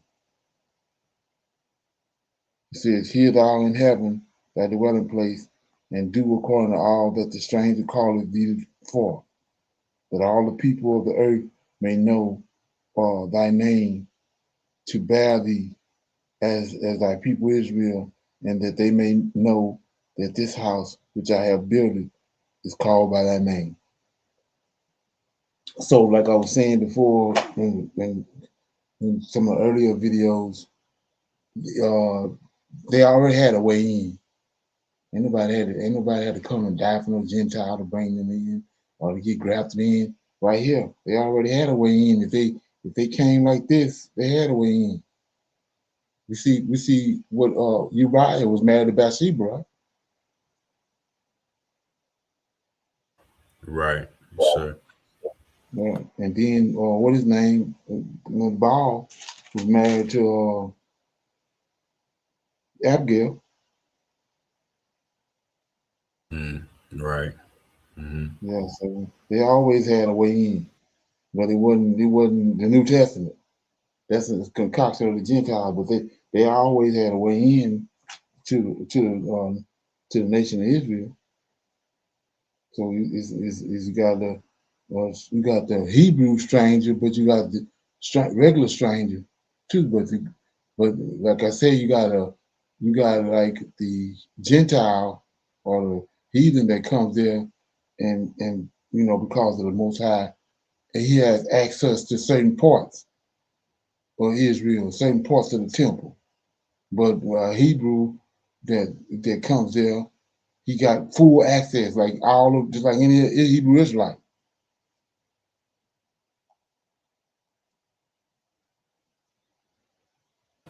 Right. Yes, sir. So they like you said, they got limitations. The Gentiles Yeah, got limitations on.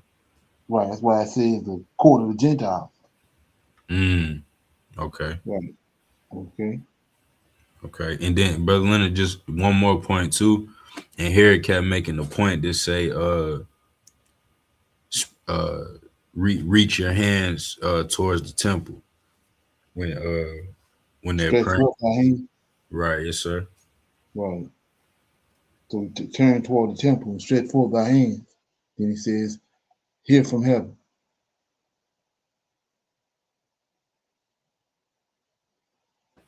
Right. That's where the power gonna come from. Right. Right. And it's just like what I was saying about the Lord. I was knowing who your God is a big difference when you know who he is. So it's the same right here. He said, turn toward this place and stretch forth your hand. So that means you gotta know where it's at, and stretching forth your hand toward the Most High house. So it ain't about just throwing your hands up, but it's about, he said, that you turn toward this house and stretch forth thy hands toward this house, reverencing the God of this house. Okay.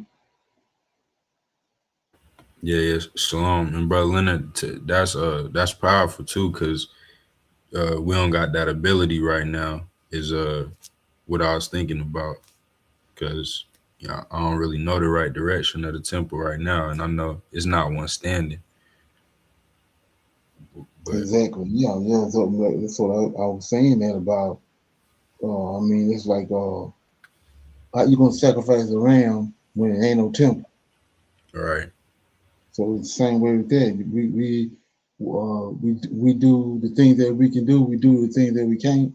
We do the best we can. Like I said, me myself to know who my God is, and then I'm at the same time I'm able to stretch forth my hands in the heaven. I might not be stretching it toward the temple, but I know who my God is, and I'm stretching forth my hand. And it's gonna come a time when we're gonna know where the temple is. Well, we're gonna be in the temple. But as of right now, we know that the least we can do is stretch forth our hands into to our God and to the temple. You know what I'm saying? Right, sir. Like, so yeah. Just imagine, this is this for everybody.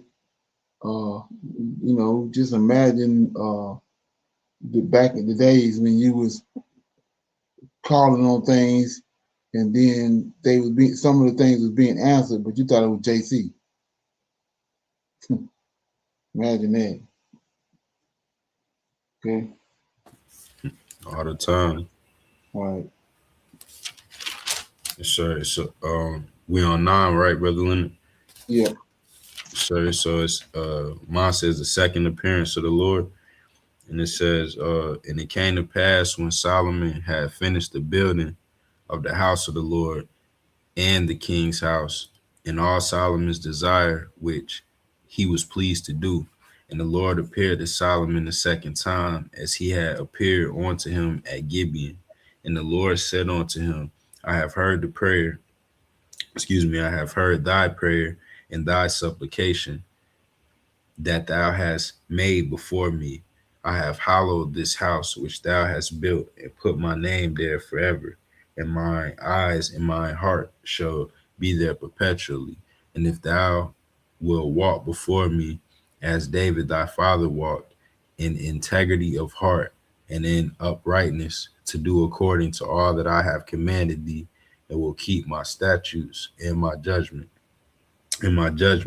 then I will establish the throne of thy kingdom upon Israel forever. As I promised to David thy father, saying, there shall not fail thee a man upon the throne of Israel. But if ye shall at all turn from following me, ye or your children, and will not keep my commandments and my statutes which I have set before you, but go and serve other gods and worship them, then I will cut off Israel out of the land which I have given them, and this house which I have hallowed for my name, and will cast and I will cast out of my sight, and Israel shall be a proverb and a byword among all people. And at this house which is high, everyone that passed by it shall be astonished, and shall hiss, and they shall say, why hath the Lord done thus unto this land and to this house? And they shall answer, because they forsook the Lord their God, who brought forth their fathers out of the land of Egypt, and have taken hold upon other gods, and have worshipped them and served them. Therefore hath the Lord brought them all this evil. And it came to pass at the end of 20 years, when Solomon had built the two houses, the house of the Lord and the king's house. Now Hiram, the king of Tyre, had furnished Solomon with cedar trees and fir trees, and with gold according to all his desire. That then King Solomon gave Hiram 20 cities in the land of Galilee. And Hiram came out from Tyre to see the cities which Solomon had given him, and they pleased him not. And he said, what cities are these which thou hast given me, my brother? And he called them the land of Cabal unto this day. And Hiram sent to the king 60 talents of gold. And this is the reason of the levy which King Solomon raised for to build the house of the Lord, and his and his own house, and Milo, and the wall of Jerusalem, and Hazar, and Megiddo, and Jezer. For Pharaoh, king of Egypt, had gone up and taken Jezer, and burnt it with fire, and slain the Canaanites that dwelt in the city, and given it for a present unto his daughter, Solomon's wife. And Solomon built Gezer and Beth Horon the nether, and Baalath and Tamar in the wilderness in the land, and all the cities of store that Solomon had, and cities for his chariots, and cities for his horsemen, and that which Solomon desired to build in Jerusalem and in Lebanon and in all the land of his dominion, and all the people that were left of the Amorites, the Hittites, the Perizzites, the Hivites, the Jebusites, which were not of the children of Israel, their children that were left after them in the land, whom the children of Israel were not able to utterly destroy. Upon those did Solomon levy a tribute of bond service unto this day. But of the children of Israel did Solomon make no bondmen, but they were men of war, and his servants, and his princes, and his captains, and rulers of his chariots, and his horsemen. These were the chief These were the chief of the officers that were over Solomon's work, 550, which bear rule over the people that wrought in the work. But Pharaoh's daughter came up out of the city of David unto her house, which Solomon had built for her. Then did he build Milo, and 3 times in a year did Solomon offer burnt offerings and peace offerings upon the altar which he built unto the Lord. And he burnt incense upon the altar that was before the Lord. So he finished the house. And King Solomon made a navy of ships in Ezion Geber, which is beside Eloth, on the shore of the Red Sea in the land of Edom. And Hiram sent in his navy his servants, shipmen that had knowledge of the sea, with the servants of King Solomon. And they came to Ophir and fetched from thence gold 420 talents, and brought it to King Solomon in Shalom. That was 1 Kings chapter 9. Okay, you got anything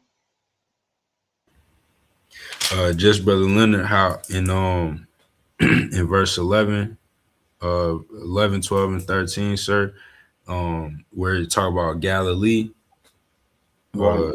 said it wasn't even good land. And I just remember Galilee from like church when I was young. I was always talking about the city of Galilee or whatever. Right. Yeah, this is the same place that what they used over there in the New Testament. So this will just tell you right here. It says that when you go to 13:12 says Hiram came out from Tyre, right, to see the cities which Solomon had given him, and they pleased him not, right? Then 13, he said, what cities are these which thou hast given me, my brother? And he called them the land of Gabal unto this day. And then you go look at that word, good for nothing. Right. You got to study Bible, you go to 13 and you go to 1, good for nothing. So this the Galilee right here that they talk about where the apostles and all them and Jesus was at. So they also got to do another way to connect the dots on this to get to see what's going on is, let's see, Judges chapter 2. Let me see, 3.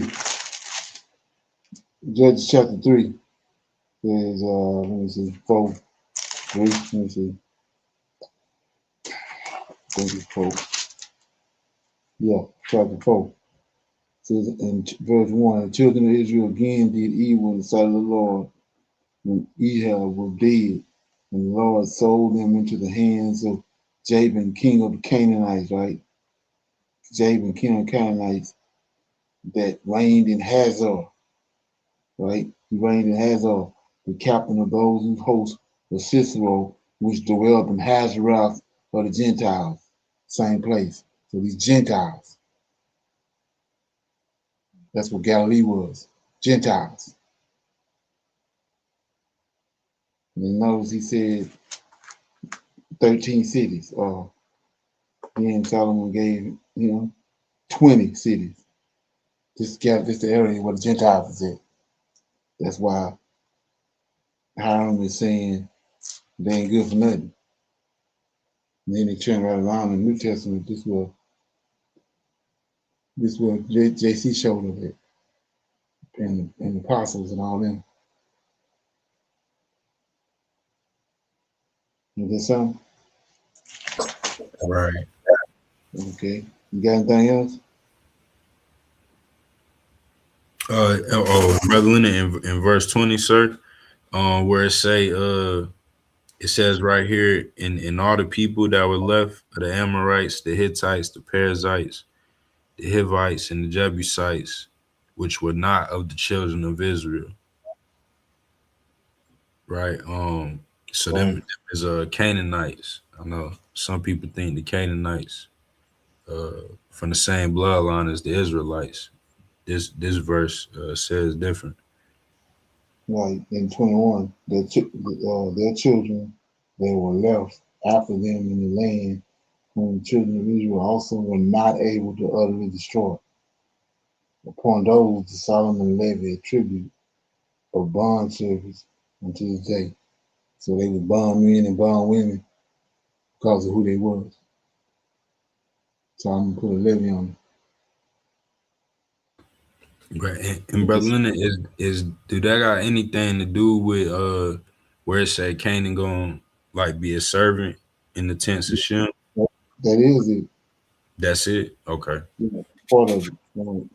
All of them, when they came there, the ones that remained there, go to Genesis chapter 15, if I'm not mistaken. There you go to Genesis 15. Let me get it. Yeah, Genesis 15, starting at verse 18. This the promise. This the prophecy coming to pass. What he said about Canaan gonna become servants. The servant says, in the same day, the Lord made a covenant with Abram, saying, unto thy seed have I given this land from the river of Egypt unto the great river, the river Euphrates, the end right here. Not only the land, but Canaanite, the Kizanite, the Canaanite, whatever, the Hittite, the Perizite, the Rephaim, and the Amorite, and the Canaanite right there, and the Girgashite, and the Jebusite. They became servants right there. See that? Right. Yes, sir.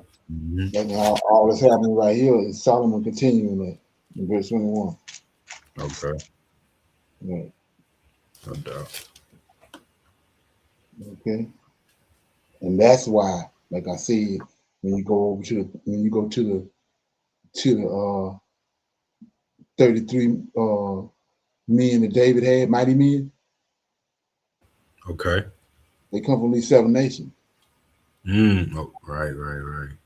It's in the same way, like I said, Abraham, when you understand who Melchizedek is, Abraham had 200 of them with him. Right. Okay. Then they tell you how they followed Enoch around. Remember when Enoch got taken up? Mm-hmm.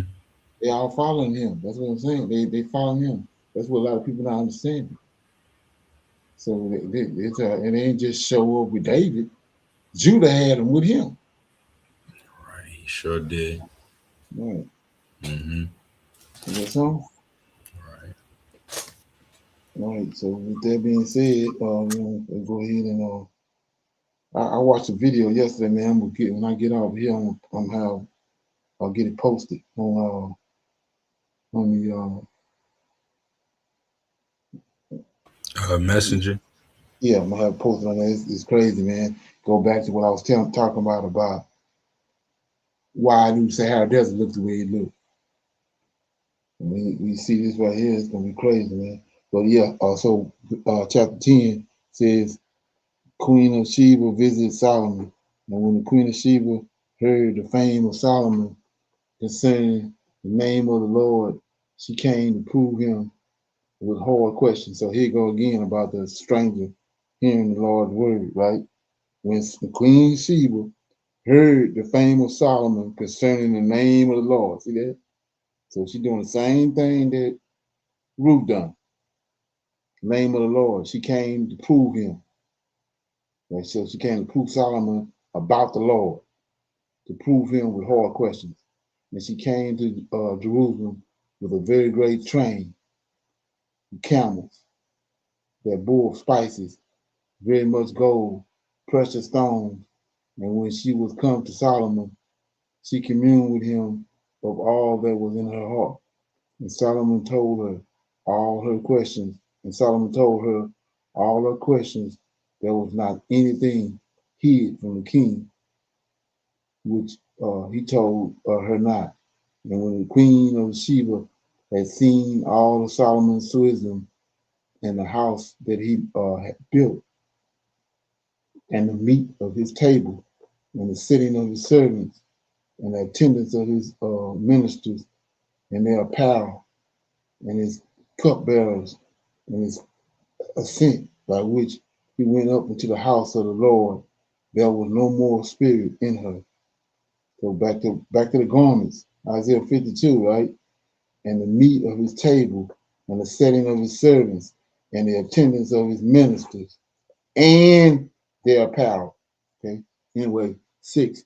And she said to the king, it was a true report that I heard in mine own land of thy acts and thy wisdom.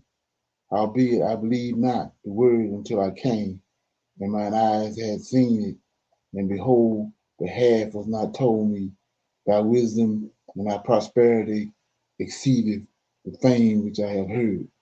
Happy are thy men, and happy are these thy servants, which stand continuously before thee, and that bear thy wisdom, that hear thy wisdom.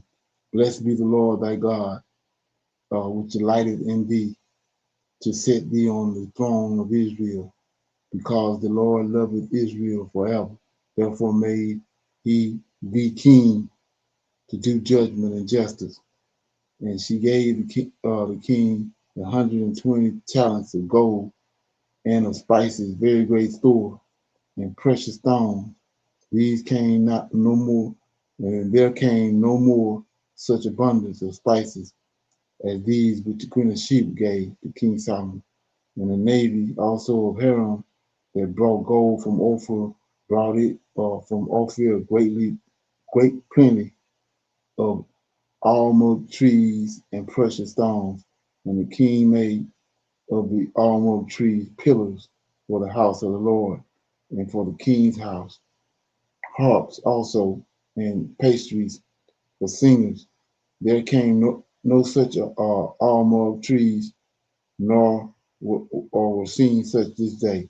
And King Solomon gave unto the queen of Sheba all her desires, whatsoever she asked, besides that which Solomon gave her of his royal bounty.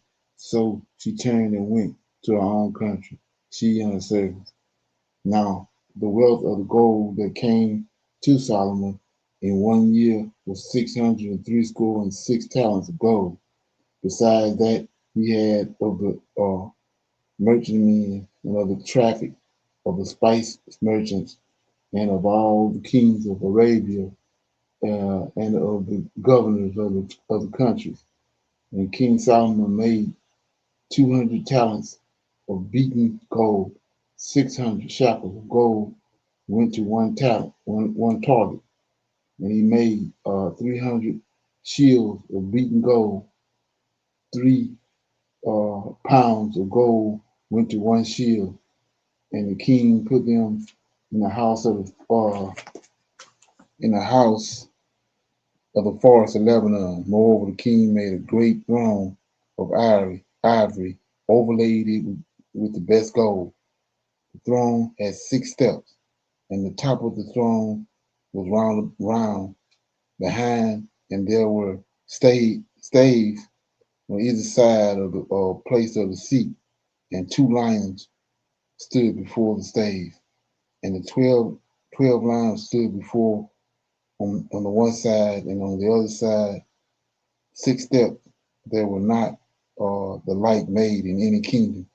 And all King Solomon's drinking vessels were of gold, and all the vessels of the house of the forest in Lebanon were of pure gold. None were of silver. It was nothing accounted of in the days of Solomon. There's nothing accounted of in the days of Solomon. For the king had at sea a navy of Tarsus with the navy of Hiram.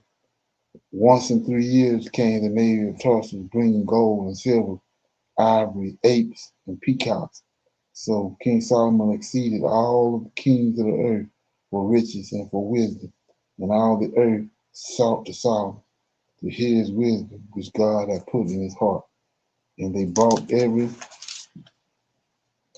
man his present, vessels of silver, vessels of gold, garments, armor, spices, horses, mules, and rate year by year. And Solomon gathered together chariots and horsemen, and he had 1,400 chariots and 12,000 horsemen, whom he bestowed in the cities for chariots, and with the king at Jerusalem. And the king made silver to be in Jerusalem as stones, and cedars made he to be as the sycamore trees that are in the vale for abundance. And Solomon had horses brought out of Egypt, linen yarn, and the king's merchants received the linen yarn at a price, and a chariot came up and went out of Egypt for 600 shekels of silver, and a horse for 150. And so for all the kings of the Hittites and all the kings of Syria did they bring them out by their means. So when you read this right here, like I said, this was these Edomites been tricked out. It's it's still not like Solomon, like we read right here, but this is what they got the whole world doing right now, posing as the Israelites. They got all this money flowing in Jerusalem, but not. It's not like he said. Never have it been the way it happened with Solomon, but this was they emulate. Okay. Anybody got anything else on what you just heard? What we just read? Shalom, brother Leonard. In verse 9, you always talk about how the Levites and they helped the Lord of hosts judge, Right. and then right here is a witness to the king helping too. It's blessed be the Lord God which delighteth in thee to set thee on the throne of Israel, because the Lord loved Israel forever. Therefore may he thee king to do judgment and justice. Right. Yeah, that's what I was saying. Like I said, it goes over so many people's head, but that's the reason why in Ezekiel 37 he bring David back to do that. That's what he says. It's 2 precepts I want to go to. This is the first one, Ezekiel 37. He says, and like I said, it ain't a misprint. These Negroes and holler, he mean David. Not, I mean, he mean Jesus. No, he mean David. He said David, he mean David. So when you go to 23, neither shall they defile themselves any more with their idols, nor with their detestable things, nor with any of their transgressions, but I will save them out of their dwelling places wherein they have sinned, and I will cleanse them. So shall they be my people, and I will be their God. Then 24, and David, based on what you just said, David, my servant, shall be their king over them, and they all shall have one shepherd, and they shall also walk in my judgments, see that, and observe my statutes and do them. You see that? And then you go to Isaiah 66, right? You go to Isaiah 66. Okay.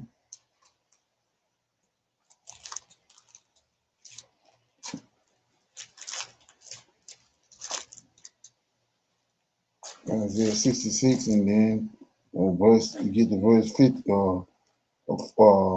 verse 4. I'm gonna start at verse 4. It says, I also will choose their delusions, and I will bring their fears upon them, because when I called, none did hear. When I spake, they did not hear, but did evil before mine eyes, and chose that which I delighted not. Now it says, hear the word of the Lord, ye that tremble at his word, your brethren that hated you, they cast you out for my name's sake, said, let the Lord be glorified. But he shall appear to their joy. That's Esau, because what he done, he's over there posing as Israelite. So they thinking they didn't embrace the Lord, right? But when he come back, he gonna appear. When he come back, he shall appear to your joy, the Israelites' joy, and they shall be ashamed. Then here we go right here. 6, a voice of noise. So this the Lord holds he back, but David is the one doing the judgment. You're gonna use David like he did when David was killing all the giants, right? With the war of the Lord. 6, a voice of noise from the city, a voice from the temple, a voice of the Lord. See that? A voice of the Lord that rendered recompense to his enemies. Who are you gonna use to render recompense? 7, before she travailed, she brought forth. Before her pains came, she was delivered of a man child. David, you the one gonna do you the one that's gonna bring the recompense to the Lord's enemies. Just like he did before. Just like what you just read. Okay? Right, yes, sir. Yeah. So you got a scripture you want to pick before we close out?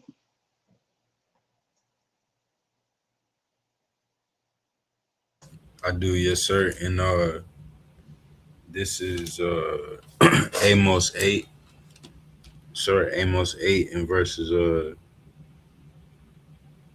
11 and 12. And Okay. it's, yes, sir. And it says, behold, the days come, saith the Lord God, that I will send a famine in the land, not a famine of bread, nor, not a famine of bread, nor a thirst for water, but of hearing the words of the Lord. And they shall wander from sea to sea, and from the north even to the east. They shall run to and fro to seek the word of the Lord, and shall not find it. And Shalom, that was Amos chapter 8, verses 11 and 12. And Brother So Leonard, there you I go. gotta, yes, sir. Could you break this down? I was asking about I'm asking about the time frame of this, and just the literally what it's saying, the meaning of it. Well, we that's what we was talking about the other day, but and that's what the powers that I mean, so-called you got people that's so-called awakened, and they don't understand this. They don't understand that where the New Testament came from. What you just read is what happened, right? It's a famine for the word. What they do? They hoodwinked the Most High word. They took books out. They took his word been hidden and hoodwinked. That's what brought about the famine for the word. Like I said, just because of who we are and because of what the Most High and prophesied in the last generation, they was gonna come into these words. That's the reason we dealing with it. But like I said, our grandmothers and our great grandmother and all them, it was a famine. It's still a famine going on now, but it's not like it was with them, like doing the transatlantic slave trade and all that. It was a famine in the land for the word, because he didn't take it away. They dealing with the New Testament. They ain't dealing with the books that our forefathers had wrote. Even we found out about the slave Bible. That's what they was reading. So there go the famine right there. They took away, like I said, right now, we starting to recruit the word. Because we see the hand of the Lord at work. The same way we just saw him with Solomon, how he was causing all this wealth, gold and fir trees and cedar trees and all this almond trees to come to Solomon. That's what he's doing now. He told us. He spoke it and then he performing it. The book's coming. He's starting to bring all that stuff back to us because it's that time. But like we just read, he brought about a famine. And in order to do that, we was ran out the land and they got hotel records and hoodwinked. Took him out the scriptures, gave us a whole nother story, whole nother God. Like he said right here, this tied to that. Let me read it right quick. Yeah, this one precept. Let me get it. Deuteronomy 32. Let's see if I can get it. Okay, I think it's back here. Deuteronomy. Yeah, it is. 32 says,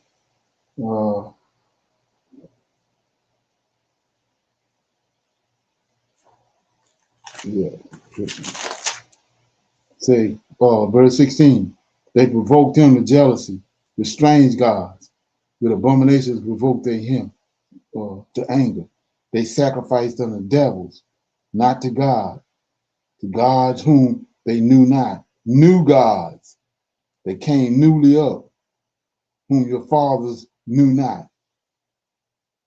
Of the rock that had begot thee, they are unmindful and have forgotten God that formed thee.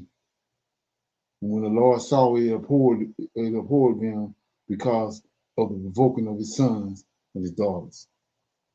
So that's, like I said, they had the books, but then new gods came up after they got a hold of our records.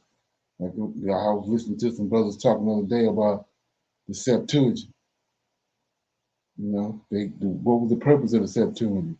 They wanted to make the Hebrew language, all records is in Hebrew.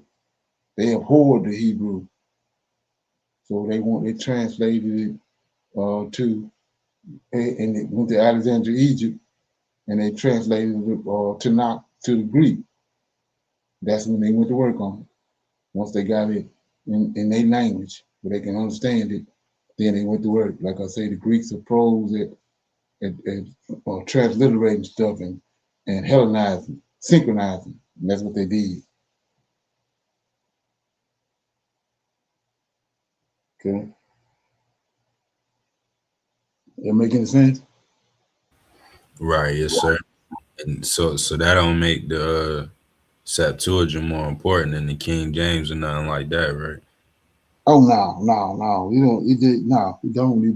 But for them to get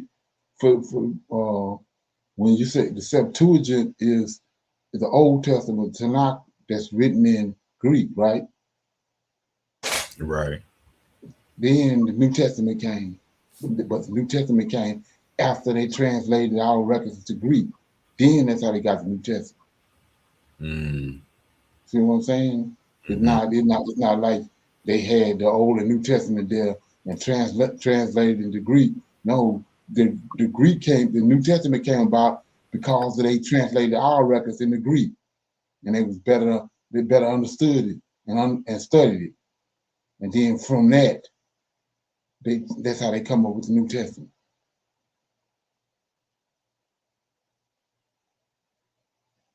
When they needed a God, like Constantine said, when the Roman Empire was fractured into 4 different parts, Constantine came, subdued the 3 like Daniel, like Gabriel told Daniel, and then he became the ruler again, where he needed a religion and he needed a God.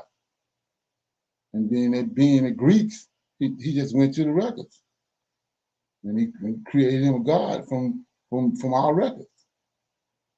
They didn't want to deal with our God. They got a problem with our God. So they what they call it, Hellenized it, synchronized it, and came up with JC.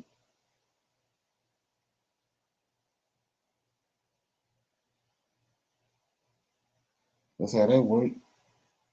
And like another thing about that situation, that I noticed from just sitting around listening in to certain conversations, people don't understand that. They don't understand that when these people done that, they didn't, they was just a part of a puzzle. The creator is the one behind it. So they was all Constantine wanted was he had just won this serious battle, and he had regained the Roman Empire, and he needed a god. So for his lifetime, and to rule his kingdom, so he created this. He created that. He didn't know it was gonna morph to where it's at today. It's the morphed, and like today, like I said, then Bacon got hold to it. Charlemagne, all them people. Constantine didn't know none of them. He wasn't. They started it. It's a work in progress from these Gentiles and these wicked ass spirits to where it's at today. Constantine used it to maintain his power and his wealth, and then it just passed on down to and refined and morphed. And then Constantine knew that all this is gonna happen. He just came because he's pagan, and because of, like the scriptures say, they throw the Lord's work behind their back. They don't give a damn about the Lord's work. He was in a situation. He controlled the whole kingdom. He needed to give the people a God. He needed to subdue them by giving them a God and giving them a religion. So he went to our records and hoodwink and come up with a God. And then it just went on from there. Like I say, he translated it in the Greek. But then the next man came along, they translated it into French. On down to today, it's in English. Okay? The work of man's hands. Okay, so everybody good? Right, yes, sir. Okay. So with that being said, I'm gonna say shalom, shalom, and another shalom. We got our women's advanced Bible study tomorrow. Okay, right after class we'll have a little conversation because I'm gonna make a few changes, and try to synchronize stuff a little better on Prophets of Awakening. So we'll talk about it tomorrow after class. Shalom, shalom, and another shalom. Shalom. I highly recommend that you get this book and you read it because it's a must that you understand who God head is in the order that's in the Old Testament in Tanak, because it's not the same as in the New Testament. And when you read this and you get an understanding, then the scriptures open up and then you begin to understand. So I highly recommend that you get this book. It's the Elohim of Israel, and it's a breakdown on the word Elohim and who the God of Israel is and the Godhead.